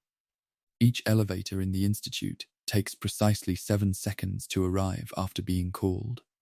The consistency of that duration was confirmed by those who timed it across many separate visits. In the study of how people experience waiting for elevators, 7 seconds sits at the boundary above which a person begins to feel the wait consciously, to notice that they are waiting, to register mild impatience. The Institute's elevators arrive in exactly the amount of time it takes for that feeling to begin forming. Whether this was designed as a deliberate psychological calibration, giving the impression of efficiency by arriving at the last acceptable moment, or whether 7 seconds was chosen for unrelated reasons, the effect is the same. The Institute makes those inside it feel served without ever making them feel rushed.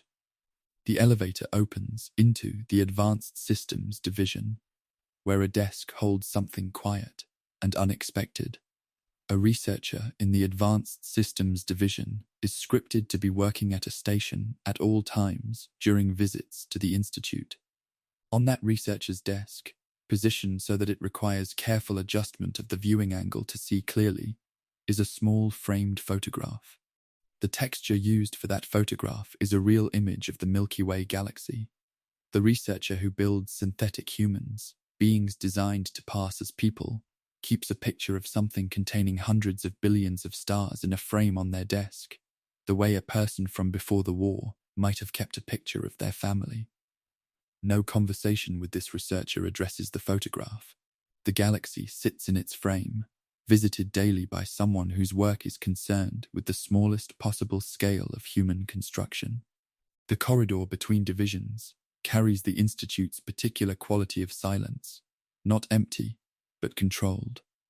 The Bioscience Division maintains a collection of living plant specimens, pre-war varieties kept alive as part of the Institute's broader research program.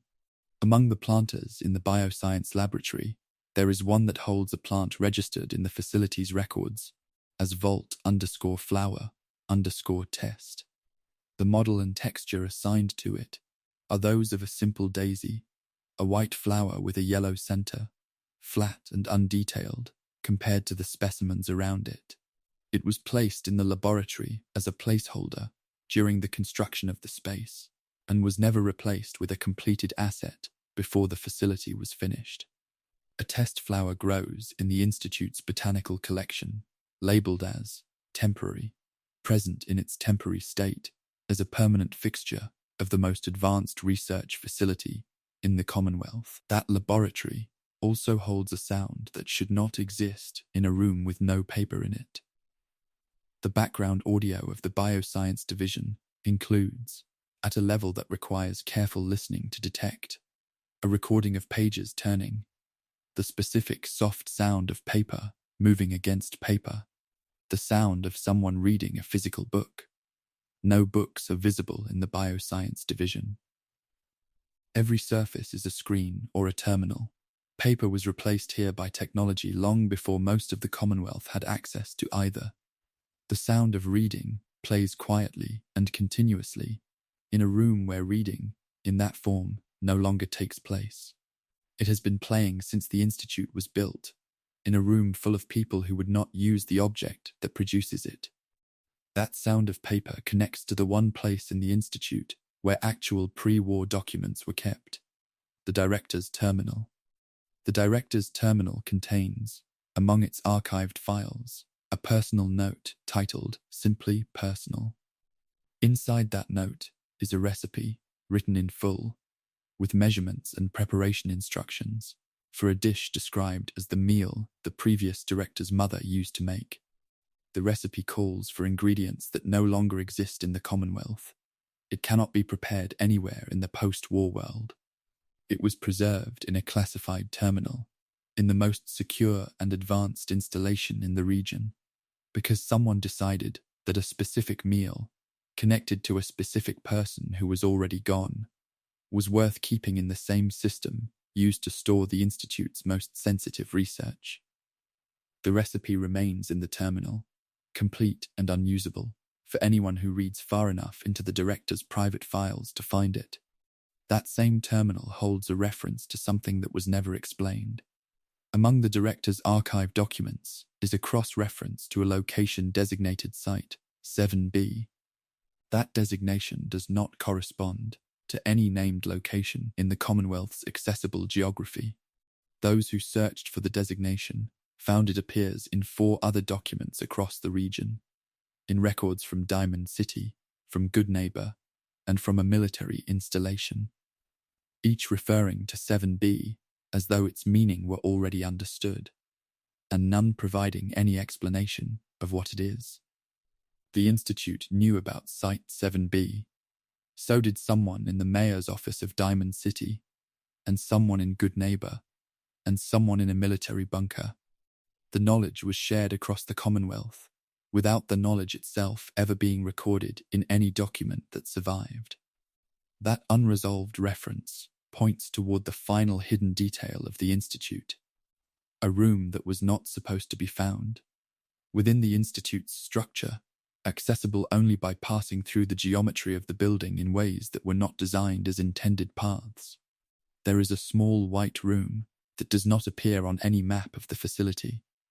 The room contains a single desk and a single terminal. Nothing else. The terminal holds one entry.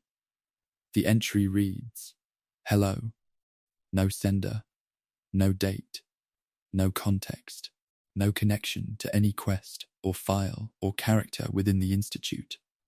Those who found the room described the experience as being greeted by something that had been waiting, a terminal in an unmapped room, containing a single word of acknowledgement, in a facility that was built to know everything happening within its walls. The Institute's white corridors cool behind those who leave it, and the word on that terminal remains where it was placed, in a room that was not supposed to exist, addressed to no one, waiting for whoever arrived next. Appalachia is different from the rest of the wasteland. The bombs fell here as they fell everywhere else, but the forests survived. The trees are still standing, still green in the seasons that allow it, still holding mist in their upper branches on cool mornings. Rivers still move through the valleys. The air carries the smell of pine and damp soil, rather than the dry dust and irradiated concrete that defines the wasteland further south and west. It is quieter here in a particular way, not the silence of emptiness, but the silence of a landscape that absorbed what happened to it and kept growing regardless. Within that green and patient quiet, Vault 76 sits embedded in a hillside, and the town of Flatwoods waits at the bottom of the road that leads away from it, and both of them hold details that were placed carefully and left without explanation for anyone willing to look past the surface of what Appalachia presents. Vault 76 was described from the beginning as something different from every other vault that Vault-Tec constructed across the country. No experiment, no hidden condition, no population selected for what it could be made to endure. The residents were chosen for their skills and their potential to rebuild, and they were told that the vault's purpose was exactly what it appeared to be. Those who read the terminal entries inside Vault 76 carefully found a reference to something that complicates that description. A secondary oversight protocol was recorded in the administrative files under the label Observational Stage 1. The vault with no experiment had a program designed to watch and record its residents. The label names a first stage. No record anywhere in Appalachia describes what a second stage would have involved. The good vault was being observed. The purpose of that observation was never written down in any document that survived. The vault's interior holds a second hidden detail, visible only at the very start of Appalachia's story. Reclamation Day, the celebration that marks the moment Vault 76's residents were meant to leave and begin rebuilding, fills the vault's main atrium with banners and festive light and falling confetti. The confetti is not generic. Those who examined the individual pieces of that falling paper found that the shapes were not random. They were tiny triangles and rectangles arranged so that when the stream of falling pieces was paused and examined closely, the number 76 appeared repeatedly within the pattern. The confetti at the vault's farewell party was designed as a data pattern that required frame-by-frame examination to read. Someone built that detail into falling paper for a celebration that most people experienced only as background decoration on their way out the door. The road out of the vault leads down through Appalachian forest to the first town most people reach in the region. Flatwoods sits at the edge of the Kanawha River, a small collection of buildings that the responders, a group of survivors who organized around the idea of helping others, used as one of their main bases in the early years after the vault opened. Inside the church that served as their local headquarters, near the back row of wooden pews, a pre-war Bible was left on a bench. The Bible functions as a readable item, and the passage it displays was identified by those with knowledge of religious texts as an accurately quoted section of real scripture, a passage concerned with the nature of community and shared obligation. The passage was not chosen at random. It reflects the stated purpose of the responders with enough precision to suggest that whoever placed the book chose the passage deliberately as a quiet description of what the organization was attempting to build in Flatwoods. The mist of the Appalachian morning drifts between the buildings of the settlement without sound. The exterior wall of that church holds a different kind of detail. Beneath the paint currently covering the wall's surface, an older layer is visible in certain sections, a faded advertisement from before the war. Most of the text is too degraded to read. The letters that remain visible at the beginning and end of the brand name, BR and IT, match the naming pattern of a pre-war cleaning product, referenced in supply records found elsewhere in Appalachia. The building that became a center for community aid and survival assistance was previously a location associated with commercial cleaning products. The advertisement for that product outlasted the store it was meant to serve by 2 centuries, visible in fragments beneath the paint of a church wall that never fully covered it. The river behind Flatwoods holds something that was placed at its bottom without explanation. The Kanawha River, modeled on the real West Virginia waterway of the same name, contains submerged objects placed along the riverbed as part of the environment.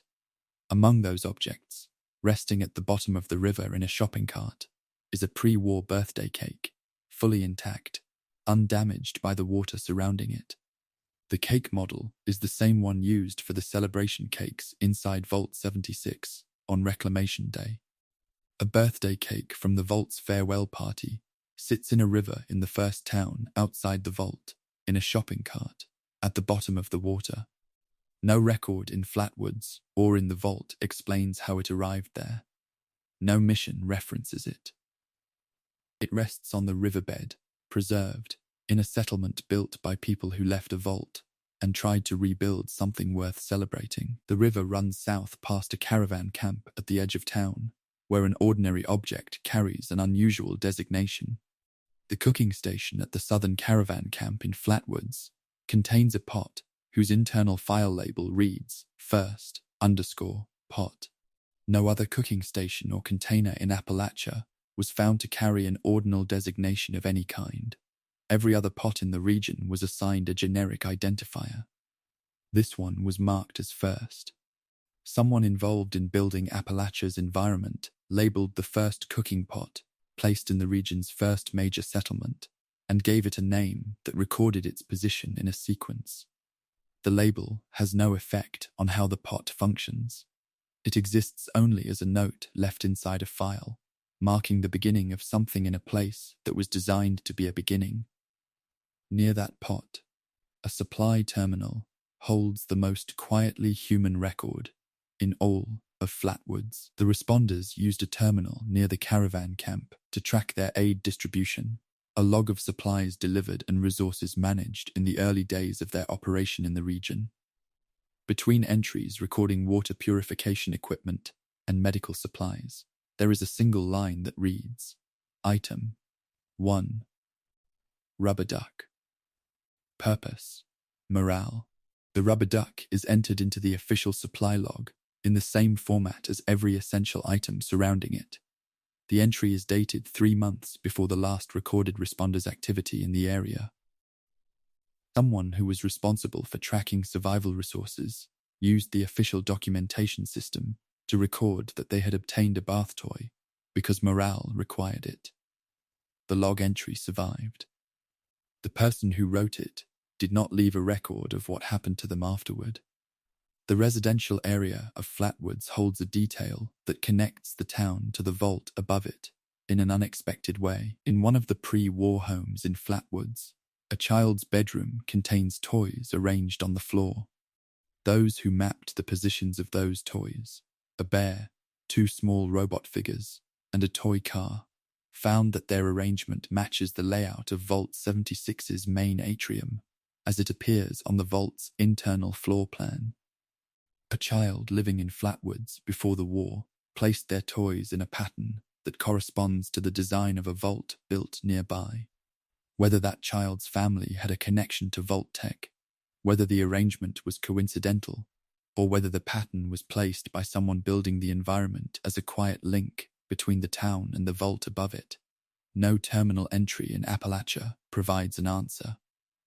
The woods surrounding Flatwoods hold the final detail of this chapter, one that belongs equally to the game and to the real place it was built from. The Flatwoods monster, a rare and unsettling figure encountered in the forests around the settlement, is based on a real event from West Virginia history. In 1952, residents of the real town of Flatwoods reported an encounter with a tall, robed figure with a glowing face standing in the woods near the town. The description passed through local accounts and eventually became one of the more documented pieces of American folklore from that era. The version built into Fallout 76 mirrors that description closely enough that those who study folklore noted the accuracy of the reproduction. The real Flatwoods, West Virginia, acknowledges its monster. It appears in local signage and is considered part of the town's identity. The in-game Flatwoods contains a creature built from that real account, placed in a digital version of the real place where the original sighting was reported. The geography itself is the Easter egg. Appalachia keeps its secrets the way old forests do, not by hiding them, but by surrounding them with enough green and quiet that most people walk past without slowing down. The rubber duck in the supply log, the confetti that spells a number, the toy arrangement that mirrors a vault, the monster from a real town's real history. All of it sits within the same forested landscape, patient and unhurried. The road east out of Flatwoods climbs toward the mountains, and the trees thin as the elevation rises. And against the ridgeline, the columns of the White Spring Resort become visible, white and maintained, and completely out of place in a world that stopped caring about elegance 200 years ago, and never told the robots still cleaning its hallways. The White Spring Resort sits against the Appalachian Mountains, as though the bombs simply did not apply to it. The white columns are still standing, the grounds are trimmed, the interior hallways are clean. This is not because the resort was protected by any special design. It is because the Mr. Handy robots assigned to maintain it never received an instruction to stop, and so they did not stop. They cleaned through the war. They cleaned through the years that followed. They are cleaning now. The lights inside the White Spring are on. The carpets are free of debris. The lobby holds the same quiet that luxury hotels were designed to produce, a stillness that suggests everything is under control, that someone is responsible, that the guest need not concern themselves with anything beyond their own comfort. The world outside the White Springs perimeter has spent 200 years returning to wilderness. Inside, a robot named after a French chef is still on duty. The White Spring Resort is based on a real place. The Greenbrier Resort in White Sulphur Springs, West Virginia, has operated since the 1700s, one of the oldest continuously running luxury hotels in the United States. During the Cold War, a secret bunker was constructed beneath the Greenbrier to house the United States Congress in the event of nuclear war. The bunker was built without public knowledge, maintained in secret for decades, and declassified only in 1992 after a journalist published its location. Fallout 76 incorporates this real secret without modification. The White Spring Congressional Bunker exists in the game in the same position relative to the resort as the real bunker exists relative to the real Greenbrier. Beneath it, accessed through a concealed entrance, filled with government infrastructure built for a catastrophe that the people planning for it believed was coming. The fiction of the game did not need to invent this detail. It was already there, waiting beneath the real resort. The entrance to that bunker was reproduced with a specific kind of accuracy. Those who had been given access to the real Greenbrier bunker after its declassification, journalists and historians who documented the facility in the years following 1992, described the in-game recreation of the entrance tunnel as architecturally faithful. The ceiling height, the width of the corridor, the placement of the blast door, all were described as consistent with the documented measurements of the real facility. The recreation was close enough that former employees of the real Greenbrier who played Fallout 76 recognized the tunnel configuration from their working knowledge of the building beneath the resort they had worked in. The line between what was invented for the game and what was drawn from the actual classified history of a real West Virginia hotel was difficult to identify precisely. Above the bunker, on the resort's surface, the housekeeping robots carry their own layer of hidden detail. The Mr. Handy units assigned to the White Spring were each given individual names, visible on their chassis, and those names were drawn from real figures in the history of luxury hospitality. One unit is named Escoffier, after Auguste Escoffier, the French chef whose work in the late 19th and early 20th century defined the structure of professional kitchen organization and established the standards of fine dining that luxury hotels adopted as their own. A cooking and cleaning robot in a post-war resort carries the name of the man who wrote the rules for what cooking for wealthy guests was supposed to mean. The robot performs its duties without awareness of whose name it carries or what that name represented before the world that produced it ended.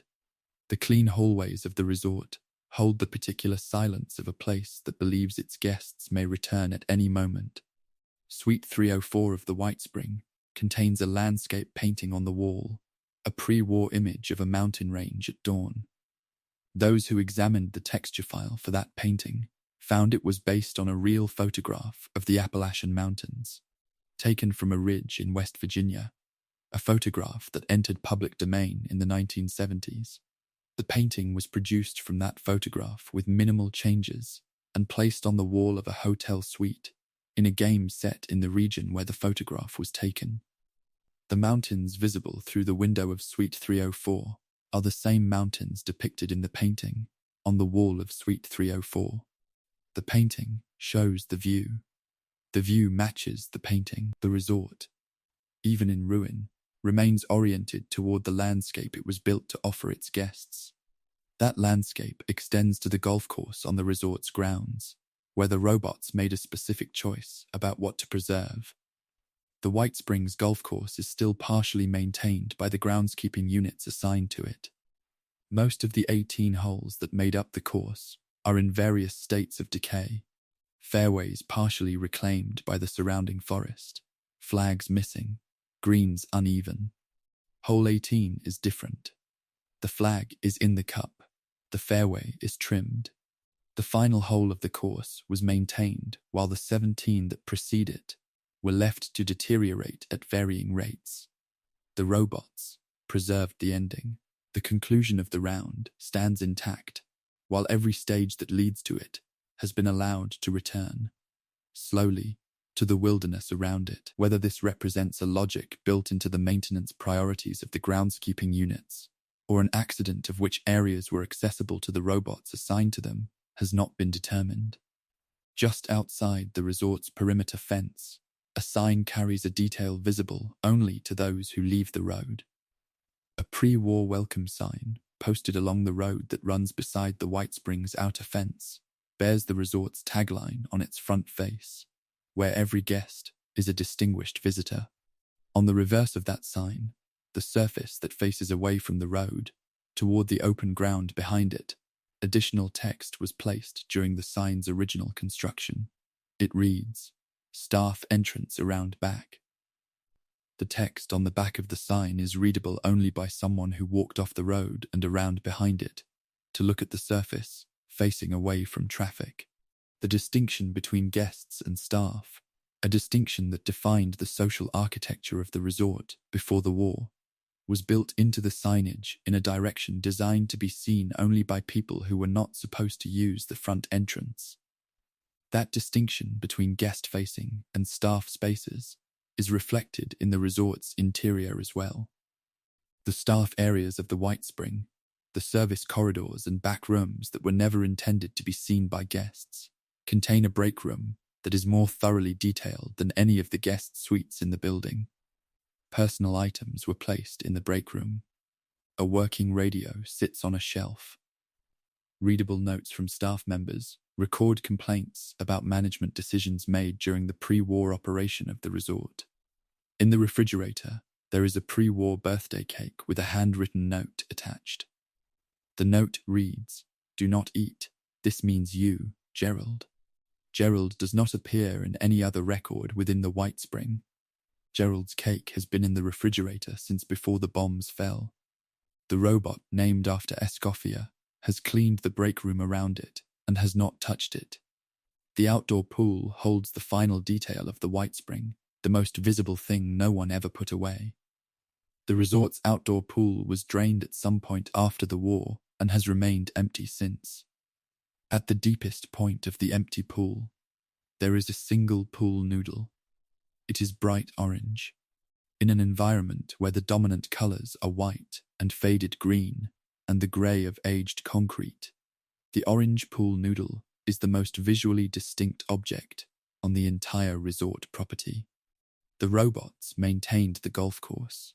They kept Gerald's cake in the refrigerator. They cleaned the hallways and trimmed the groundskeeping areas within their reach. Not one of them retrieved the pool noodle from the bottom of the empty pool. It has remained there since Fallout 76 was released, the most obvious thing in the White Spring, and the one thing that was never addressed. The White Springs lights stay on, and its robots keep moving through their routines, and Gerald's birthday cake waits in its refrigerator for a resolution that is not coming. The resort was built to serve people who valued comfort and continuity, and its systems have continued serving those values long after the people who held them are gone. The road away from the White Spring leads west and then far north, and eventually across the entirety of the continent to the ruins of Massachusetts, where a theme park was built to celebrate a soft drink corporation and is now occupied by raiders who inherited everything the corporation left behind. Nuka World is waiting, its painted mascot faces still visible above the decay, its exit sign still thanking guests who stopped coming 200 years ago. Nuka World does not look like a ruin is supposed to look. The structures are too large, the signage too colorful, the mascot figures too deliberately cheerful to read as simple decay. A theme park holds its original intention in its bones in a way that other buildings do not. The shapes and colors were designed to produce a specific feeling, and those shapes and colors remain even when the feeling they were designed to produce no longer has anyone to land on. The painted smile on the Nuka-Cola mascot statue near the park's entrance is still a smile. The neon outlines of the park's zone signs still describe the attractions behind them. The pre-war optimism of Nuka World was built into its physical structure with such force that 2 centuries of abandonment and raider occupation have not been enough to fully remove it. Within that persistent brightness, behind the faded paint and the broken rides and the occupied vendor stalls, there are details hidden in the texture files and the audio records and the geometry of the park that reward those who look past the surface of what Nuka World presents. Nuka World's design drew from real American theme parks active in the 1950s and 1960s, specifically the visual language and zone structure of parks that divided their grounds into themed areas, each built around a distinct genre of American popular culture. The park zones, Kiddie Kingdom, Galactic Zone, Dry Rock Gulch, Safari Adventure, and the Nuka-Cola bottling plant, each correspond to genre aesthetics that were present in real mid-century American entertainment. During the development of Nuka World, a document was produced that mapped each zone to its specific real-world thematic inspiration. That document was referenced in a behind-the-scenes commentary, but was never made available to the public. The zones were designed with a specific lineage in mind. The lineage was never fully disclosed. Kiddie Kingdom holds the most unsettling detail in the park's physical design. The carousel in Kiddie Kingdom, a standard amusement park ride preserved in reasonable condition, has a horse figure whose mane contains a visible seam where 2 sections of texture do not meet cleanly. Those who extracted the texture file found that the seam was caused by a second layer beneath the first, the horse's original paint scheme, applied before the park opened, showing through where the outer texture failed to fully cover it. The original design, visible only in the file, includes a Nuka-Cola advertisement painted onto the saddle of the horse. The carousel horse was a corporate advertisement from the moment it was built. The child-facing decoration and the corporate promotion were the same object. The outer paint covered the advertisement. The advertisement remained beneath it. The hall of mirrors connected to Kiddie Kingdom carries a quieter kind of hidden detail. The mirror panels in the hall of mirrors each apply a warping effect to reflections, stretching and compressing the image in ways designed to produce the slightly unsettling quality typical of that attraction. One mirror does not match the others. The third panel from the left at the hall's entrance applies a subtly different version of the warping effect, one that produces a reflection closer to the actual proportions of the person standing before it. Among all the distorted versions, one mirror shows something nearer to the truth. No label identifies it. No marker distinguishes it from the panels on either side. A developer placed a mirror that is less dishonest than the others and gave it no name. The Galactic Zone holds the park's most deliberately personal Easter egg, the Robco Battle Zone attraction in the Galactic Zone, a pre-war combat arena where visitors could watch robots fight, contains a control room with a terminal that displays a log of match scores from the arena's operational years. The highest score in the log belongs to a visitor identified by the initials TH. Those initials correspond to the initials of the director of Fallout 4. The highest score ever recorded in Nuka World's robot combat arena was attributed to the person responsible for the game in which Nuka World exists. The record was set before the war, inside the fiction of the game, and it has remained at the top of the log through every visit to the battle zone since the park was made available to explore. The robots in that arena carry their own hidden detail at a scale almost impossible to see. The Protectron units used in the battle zone were given a Nuka World-specific paint scheme, branded to resemble a Nuka-Cola bottle, with the corporation's logo applied to the chest of each robot. Within that logo, at a scale too small to read during normal movement through the arena, the fine print from a standard Nuka-Cola bottle label was reproduced in full. The specific text included states that Nuka-Cola contains 99 unique flavors. A robot painted to look like a bottle carries the bottle's label text on its chest at a size that requires the texture file to be extracted and enlarged to read. The label was placed on an object that no one was expected to look at closely enough to find it. That claim of 99 flavors leads to a discrepancy built into the park itself. Nuka World contains 35 Nuka-Cola flavor varieties as collectible items, not 99, as the label on every bottle and robot in the park states. Those who noticed the gap searched the entirety of the park for the remaining 64 flavors and found none. The discrepancy was addressed in a public post from the development team, which described the Nuka-Cola Corporation as an entity whose promotional claims were not designed to reflect the reality of its products. The corporation claimed 99 flavors. 35 exist. The Easter egg is that the lie was built into the park's own inventory. 64 flavors were advertised inside a park that never contained them, and the park still displays the advertisement. Dry Rock Gulch holds a moment that can only be experienced once, and only by those who happen to be standing in the right place. In the Western-themed zone of Nuka World, consuming a specific Nuka-Cola variety, called Nuka Wild, while standing near the zone's saloon, triggers an audio event that plays in no other context in the game. A voice, styled as a frontier narrator, describes a stranger who came to town, drank the local water, and decided to stay. The line was recorded specifically for this trigger. It plays once per visit without subtitles, and cannot be triggered again in that same visit to the park. Those who were not positioned correctly to hear it had no way of knowing the line existed until it was found in the audio records and its trigger condition was identified. The moment was designed to be discovered by very few people and to be irreproducible for those who were not ready for it. The park's exit holds the final detail of Nuka World, a message placed where only those leaving can read it. At the exit gate of Nuka World, on the inner surface of the departing lane, facing outward, away from the park, readable only by those who are already leaving, there is a small sign. It reads, "Thank you for visiting. We hope you had the time of your life. Please come back soon." The sign faces the direction of departure. It was placed to be read by guests on their way out. In the post-war wasteland, the guests who left did not come back. No new guests arrived to leave again for 200 years.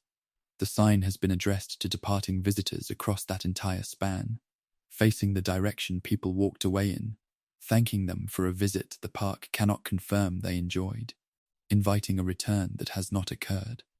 Nuka World releases its visitors with a smile they cannot see from the front. The corporation that built the park was committed to a version of optimism so complete that it did not require an audience to continue functioning. The signs still describe the attractions. The exit still thanks the guests. The mascot faces still smile above the raider camps that occupy the zones. Far from the park, across the Commonwealth and the Mojave, and past the edge of the desert into the Sierra Nevada foothills, there is a casino that knew from the beginning that it would never open, built for a grand opening night that the bombs interrupted, still waiting in the fog for guests that the war made certain would never arrive. The fog does not lift in the Sierra Madre, It moves slowly, in patterns that suggest intention without revealing any, and it carries something in it that is not safe to breathe for long.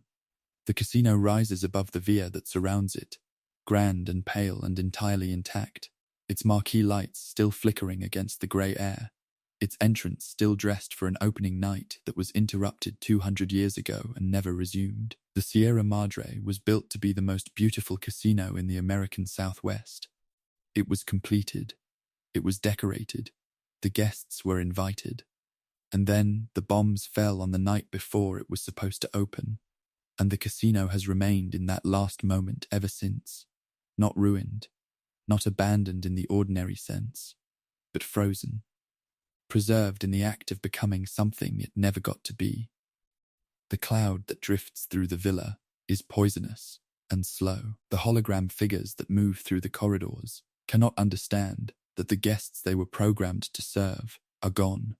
The Sierra Madre exists at the precise boundary between completion and beginning, and it has existed there without moving for 2 centuries.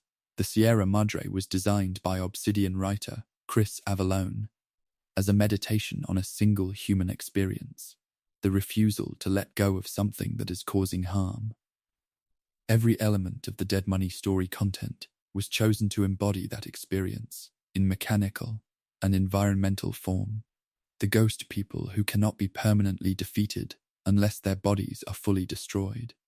The cloud that slowly poisons anyone who remains in it too long. The vending machines that cycle through their inventory without always providing what is needed. The hologram security that protects a building no guest was ever allowed to enter. Avallone confirmed in interviews that the message of the Sierra Madre was stated directly in the dialogue of Elijah, the man who cannot leave the casino behind, and in the closing narration, let go. The Sierra Madre is not designed to frighten. It is designed to demonstrate, through the experience of moving through it, what it costs to hold on to something past the point where holding on is reasonable. Every locked door and every poison cloud and every failed vending machine transaction is a sentence in a philosophical argument built from game mechanics. The building that carries that argument was shaped in part by real architecture. The exterior facade of the Sierra Madre, the grand front of the casino visible before anyone enters, incorporates design elements drawn from real Las Vegas casino architecture of the late 1950s. The marquee sign, specifically, was modeled in its proportions and typeface on the original sign of the Sands Hotel, a Las Vegas landmark that operated from 1952 until its demolition in 1996. Those who researched the visual history of mid-century Las Vegas signage identified the Sands as the primary reference for the Sierra Madre's marquee. The Sands no longer exists.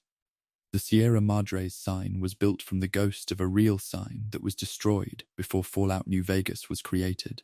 A casino advertising an opening that never happened carries a sign shaped after a hotel that no longer stands. 2 absences sharing a visual language, one fictional and one real.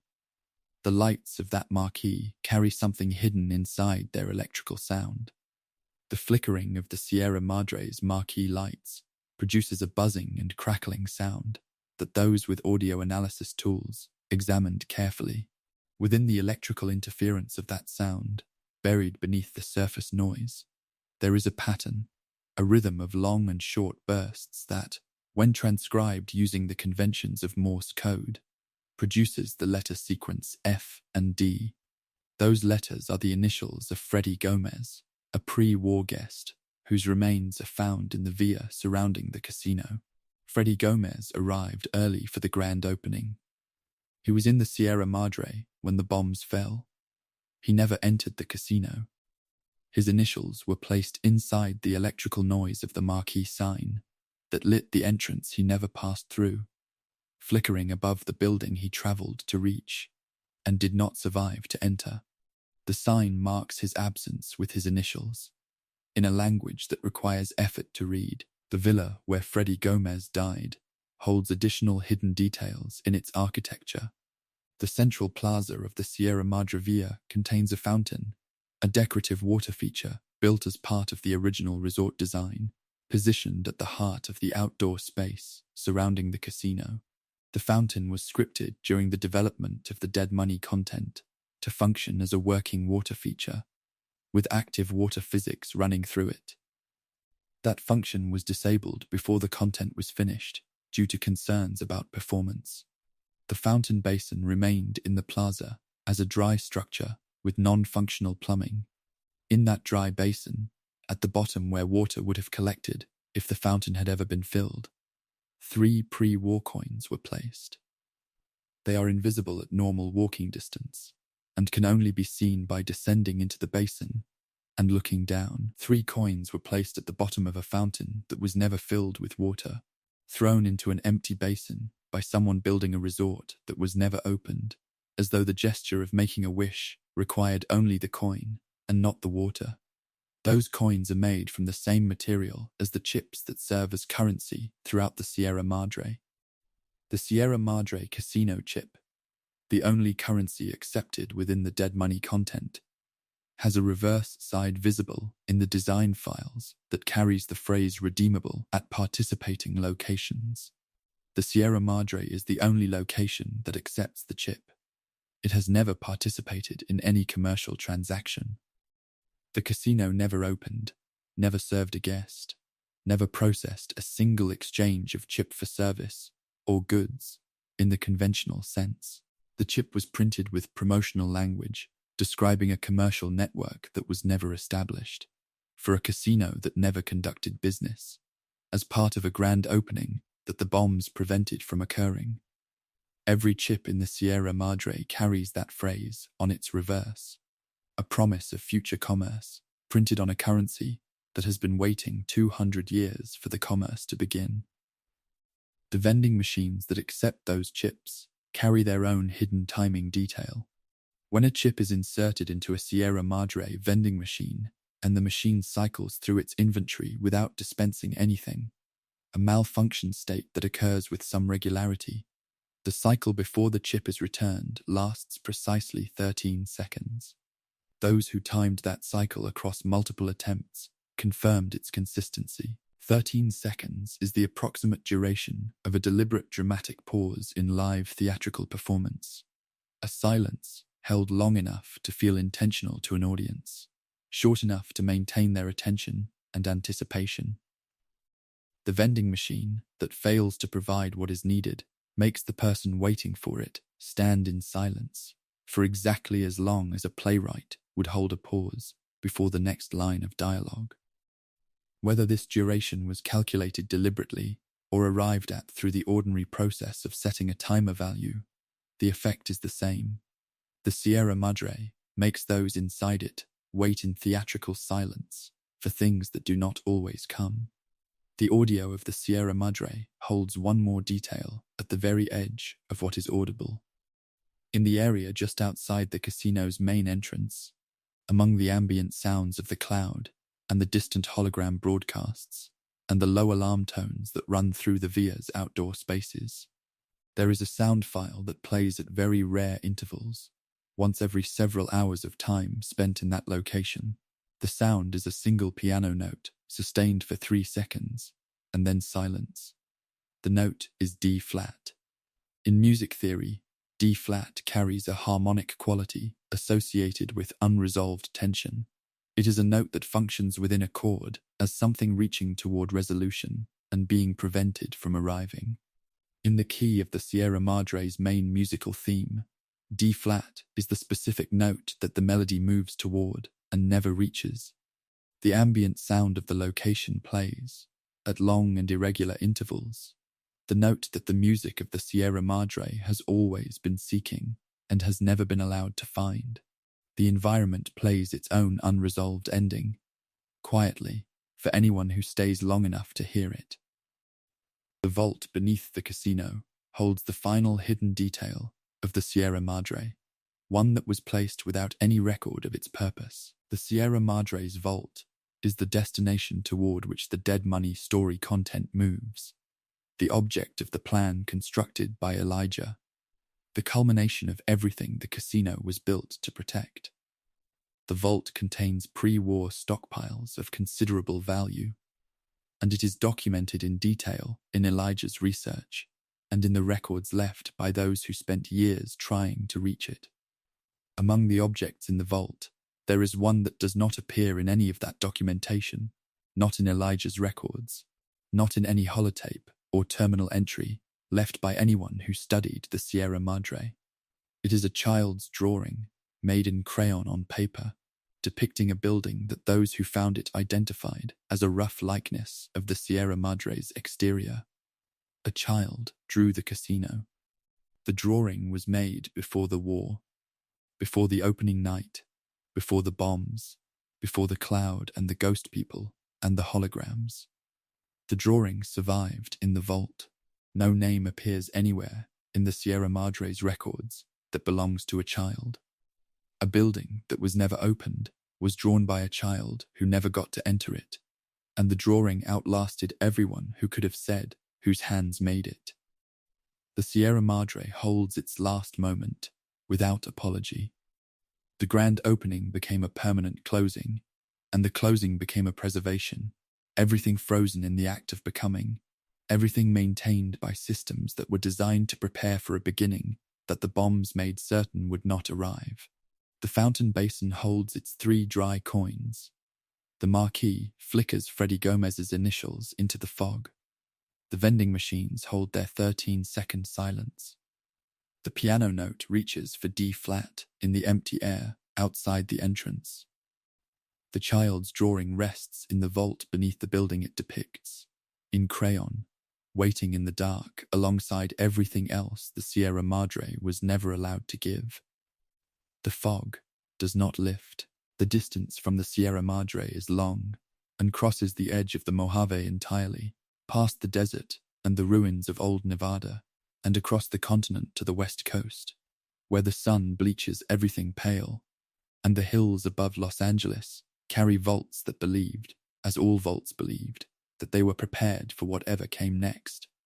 The Los Angeles wasteland is wide and pale and horizontal in a way that other regions of the wasteland are not. The desert here is not the amber and rust of the Mojave. It is sun-bleached to something closer to white, flat and sprawling in every direction, broken by the shapes of suburban ruin and faded freeway signs, and the occasional structure that survived the bombs well enough to still be standing. The Pacific Coast Highway runs along the edge of what was once the ocean, facing edge of one of the largest cities in pre-war America, and the hills above the city carry vaults built into the rock, as though Vault-Tec understood that the people of Los Angeles would want to remain close to the view, even at the end of the world. This is the landscape of the Fallout television series, the first time the wasteland was built not in a game engine, but on physical sets, with practical props and real locations, and a production team that understood that the people watching had spent years inside this universe in other forms. The details hidden in this version of the wasteland are different from those hidden in the games. They are hidden in pause frames and background props, and the coordinates displayed on screens that were never meant to be read. They require a different kind of attention, and they reward it in the same way everything in the Fallout universe rewards careful observation, with the quiet confirmation that someone was thinking about the person who would eventually look. The Fallout television series was produced with active involvement from the people responsible for the game franchise. Todd Howard, who has directed and overseen the Bethesda developed Fallout titles, served as an executive producer on the series. The involvement was not honorary, it was substantive, extending to the review and approval of lore details, location designs, and the hidden references built into the production. This means that the Easter eggs embedded in the television series were not placed without oversight. They were reviewed by the people who built the original universe and approved as consistent with the canon those games established.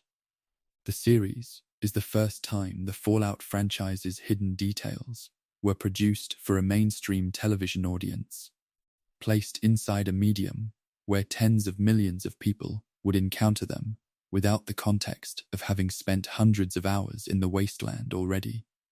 The vault at the center of the series carries its connection to the games in its most visible element. Vault 33's entrance door, the large circular vault door seen throughout Season 1 of the series, was designed to match the proportions established for vault doors in the visual language of the game franchise, specifically the design formalized in Fallout 3. The door was reproduced at full physical scale for filming. The gear mechanism built into the door's design was constructed to actually rotate. The door that opens in the series is a practical prop, a physical object built to function. The production team built a working vault door because the material they were creating required one. Vault 33 was made real, in the sense that its most iconic element was constructed to actually perform the action it depicts, rather than being simulated or added afterward. The interior walls of that vault carry their own connection to the games. The safety posters decorating the walls of Vault 33's interior throughout Season 1 were designed by the props department, using the in-game poster assets from Fallout 3 and Fallout 4 as direct references. The color choices, the art style, the specific font used for the text on each poster, all were reproduced from the fictional design language established across those games. Those who paused the streaming episodes and examined the posters recognized specific in-game designs reproduced as physical props on a real set. The television series dressed its sets with objects drawn from a video game's internal visual history, and those objects were reproduced with enough precision that the source material was identifiable to those who knew where to look. One of those posters carries a detail that requires significant effort to read. A Vault-Tec safety poster visible on the walls of Vault 33 in the third episode of Season 1 includes fine print text along its bottom border. The text was added by the production team. It was not part of the original game prop design that served as the reference. The text, readable only by pausing the episode and enlarging the image to a resolution that makes the small letters legible, identifies Vault-Tec's corporate structure as a subsidiary of Vault-Tec. The corporation is listed as its own parent company. The ownership chain is a loop with no exterior connection, a company owned entirely by itself, according to its own promotional materials. The joke was placed in text small enough to be invisible during normal viewing, on a poster dressed onto a physical set, in a streaming series watched by millions of people, almost none of whom read it. The overseer of Vault 33 carries a hidden detail on his wrist. Hank McClane, who serves as Vault 33's overseer throughout Season 1, and whose true history becomes central to the series' larger story, wears a Pip-Boy, the wrist-mounted computer device that appears throughout the Fallout franchise. The Pip-Boy worn by Hank McClane was confirmed by the production team to be a physical prop, a wearable device built and functioning for filming purposes. In at least 2 scenes across Season 1, the screen of that Pip-Boy displays a map interface. Those who examined those frames closely found that the coordinates displayed on the map do not correspond to the Los Angeles wasteland geography of the series. They correspond to the coordinate space of Fallout 4's Commonwealth, the in-game map of the Boston region as it exists within that game's engine. The ghost of a game engine's coordinate system was visible on a physical prop inside a television production. The two mediums touched each other on a wrist-mounted screen that almost no one was watching closely enough to read. The ruins of Shady Sands connect the television series to the oldest version of the Fallout universe. Shady Sands, the settlement that became the capital of the new California Republic, and whose destruction is one of the central mysteries of the television series, is shown in its ruined state throughout Season 1's surface sequences. Among the ruins, in approximately the geographic center of what was once the city, there is the remnant of a stone structure that production designers confirmed was styled to reference the well that stood at the center of the original Shady Sands settlement in Fallout 1, released in 1997. The well was one of the first things built in that original settlement. The ruins of everything constructed around it and above it and after it were shown in the television series, and the echo of that original structure remained at the center of all of it. The first thing built in Shady Sands outlasted the city Shady Sands became. A well from 1997 is visible in the ruins of a television production from 2024. The most recognized figure on the surface of the Los Angeles wasteland connects the television series to the games through his costume. Cooper Howard, known in the post-war wasteland as the Ghoul, played by Walton Goggins, exists in the series in 2 time periods simultaneously. In the pre-war sequences, he is a Hollywood actor known for appearing in Western films. In one of those fictional films, Cooper wears a costume that is a direct visual reference to the NCR Ranger armor from Fallout New Vegas, the black long coat, and the distinctive helmet that identify the elite soldiers of the new California Republic in that game. The armor was shown, within the fiction of the series, to have been based on the costume worn by a pre-war film actor. The Rangers of the NCR dressed like a movie. The movie dressed like the Rangers. The design moved in a circle across 200 years of in-universe history, and the television series placed the beginning of that circle on screen in a pre-war film set, worn by a man who would eventually walk through the ruins of everything that design represented. The New Vegas sequences of Season 2 carry the final hidden detail of this chapter. In the second season of the series, the story moves to New Vegas and the Lucky 38 Casino, the building controlled by Mr. House that stands at the center of the New Vegas Strip. In the lobby of the Lucky 38, visible in the background of a scene in the second episode of Season 2, a Nuka-Cola vending machine is positioned beside the elevator bank. The flavor displayed on that machine is Nuka-Cola Victory, a variant that does not exist in any Fallout video game, as a collectible, a craftable item, or a named product. The flavor was designed by the production team specifically for the television series, as a visual Easter egg placed for those who know the Nuka-Cola catalog well enough to notice an addition to it. The vending machine in the Lucky 38 lobby is holding a flavor that the games have not yet incorporated. A streaming series introduced a new entry into the Fallout universe's most documented product line, placed it in the background of a lobby scene, and left it there for the games to eventually claim or permanently ignore. The Los Angeles wasteland holds its history in layers that require different tools to read: a pause button, an enlargement, a frame-by-frame examination of a wrist-mounted screen. The ruins of Shady Sands hold the shadow of a well built in 1997, the walls of Vault 33 hold posters drawn from a game. The Pip-Boy on Hank McClane's wrist holds coordinates from a different map entirely. The vending machine in the Lucky 38 lobby holds a flavor that does not exist anywhere else. The sun sets slowly over the ruins of Los Angeles, and the pale sky above them darkens from white to grey to the particular deep blue of a desert night, with no light pollution to soften it. And somewhere between every location that this journey has passed through, between the vault doors and the poker chips and the chalkboard words and the rubber ducks and the dry fountains, there is a space that belongs to no single region, where the last details of this journey have been waiting in the silence between every game the franchise has ever made. There is no single location for this chapter. The open wasteland is not a place. It is the space between places. The connective distance that every map in the Fallout franchise fills with grey and brown, and the suggestion of roads that lead somewhere else.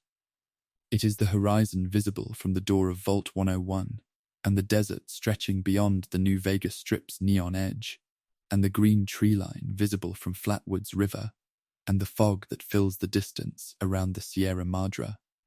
It is where the franchise keeps the details that do not belong to any single location, the things pressed into the seams between games, rather than into the interiors of specific buildings. The open wasteland is also where the journey through these 131 hidden details ends, not with a vault door closing or a casino light going out, but with the quiet recognition that the space between the places holds as much as the places themselves.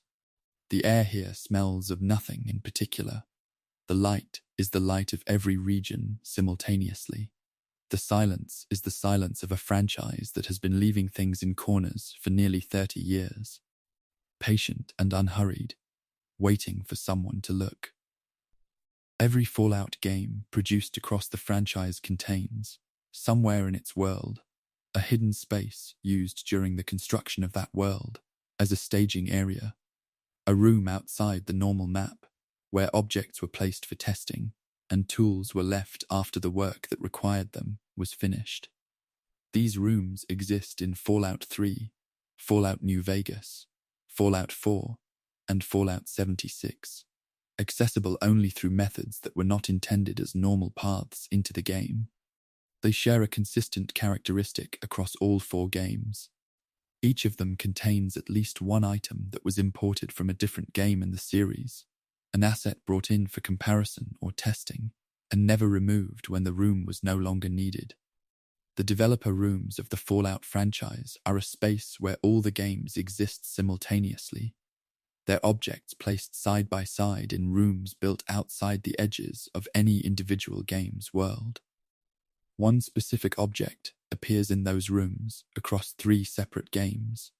A red rubber ball, a simple, physics-enabled object used to test collision and movement systems during development, is present in the developer rooms of Fallout 3, Fallout New Vegas, and Fallout 4. The ball was not carried across those games as a single file. It was rebuilt separately for each engine, recreated as the same object in 3 different technical environments: red, spherical, subject to gravity and impact, and rolling. It was placed in the first available flat space when someone needed an object to test the world they were building. Across 3 games and 3 separate development periods, the object that was placed first in the test space was a red rubber ball. It has never been formally acknowledged as a tradition. It simply appeared 3 times in the rooms built outside the edges of the worlds it helped construct. The color of that ball connects to a pattern visible across the entire franchise. Red is used throughout the Fallout franchise in contexts that cluster around things existing slightly outside the game's normal logic. The red rocket stations that appear as major landmarks across the Capital Wasteland and the Commonwealth. The red dresses placed on certain mannequins in locations that player communities found to consistently contain hidden item caches. The red emergency lighting present in vault sections that were found to contain removed content, areas cut from the final game, but not fully cleared from the structure they occupied. Those who mapped every significant red object across Fallout 3, Fallout New Vegas, and Fallout 4 found that the color consistently marks things that were placed deliberately, left accidentally, or belong to a category of content that exists outside the game's intended experience. No development document designated red as a signal color for hidden content. The pattern was not designed. It accumulated across years and games and development teams into something consistent enough to document. That pattern connects to a number that accumulated in the same way. The number 7 appears across the Fallout franchise with a frequency that exceeds what chance would suggest. It appears in terminal entry numbers, in the designations of specific rooms within vaults, in the parameters of experiment documentation, and in the timing of scripted behaviors that players measured and recorded. It appeared in the chalk drawing in the alley behind Good Neighbor's memory den. It appeared in the evidence record returned by Diamond City's mayoral terminal when a serial number from a wall-mounted revolver was entered as a search term. It appeared in the 7-second elevator wait in the Institute, and in the 7th floor designations of multiple vault structures across the franchise. No person involved in creating the Fallout games has ever identified 7 as a deliberate franchise-wide Easter egg.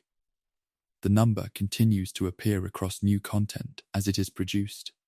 It has not been explained. The number's oldest appearance in the franchise is in the town of Junktown. Fallout 1, released in 1997, contains a town called Junktown, one of the settlements of the original game's California Wasteland, built from salvage in the years following the bombs. One building in Junktown carries an address placard marked with the number 7. The building is a gambling hall operated by a figure named Gizmo. Within Gizmo's dialogue, accessible through a combination of skill checks that most accounts of the game describe as very difficult to satisfy, in a standard visit, there is a response path that most people who played Fallout 1 never reached. In that path, Gizmo tells whoever is speaking with him that everything in the wasteland comes back around. The sentence was written in 1997. The number 7 that marks his building has appeared in the franchise continuously since then. The observation Gizmo makes in a hidden dialogue path in the first Fallout game has been demonstrated by the behavior of the franchise across the 28 years that followed it. The loading screens of the Fallout franchise carry a different kind of hidden record. Across every Bethesda-developed Fallout game, the tips displayed on loading screens, the brief informational text shown while the game moves between areas, include, in every game, at least one tip that describes a location, a mechanic, or an item that does not exist in the released version of the game.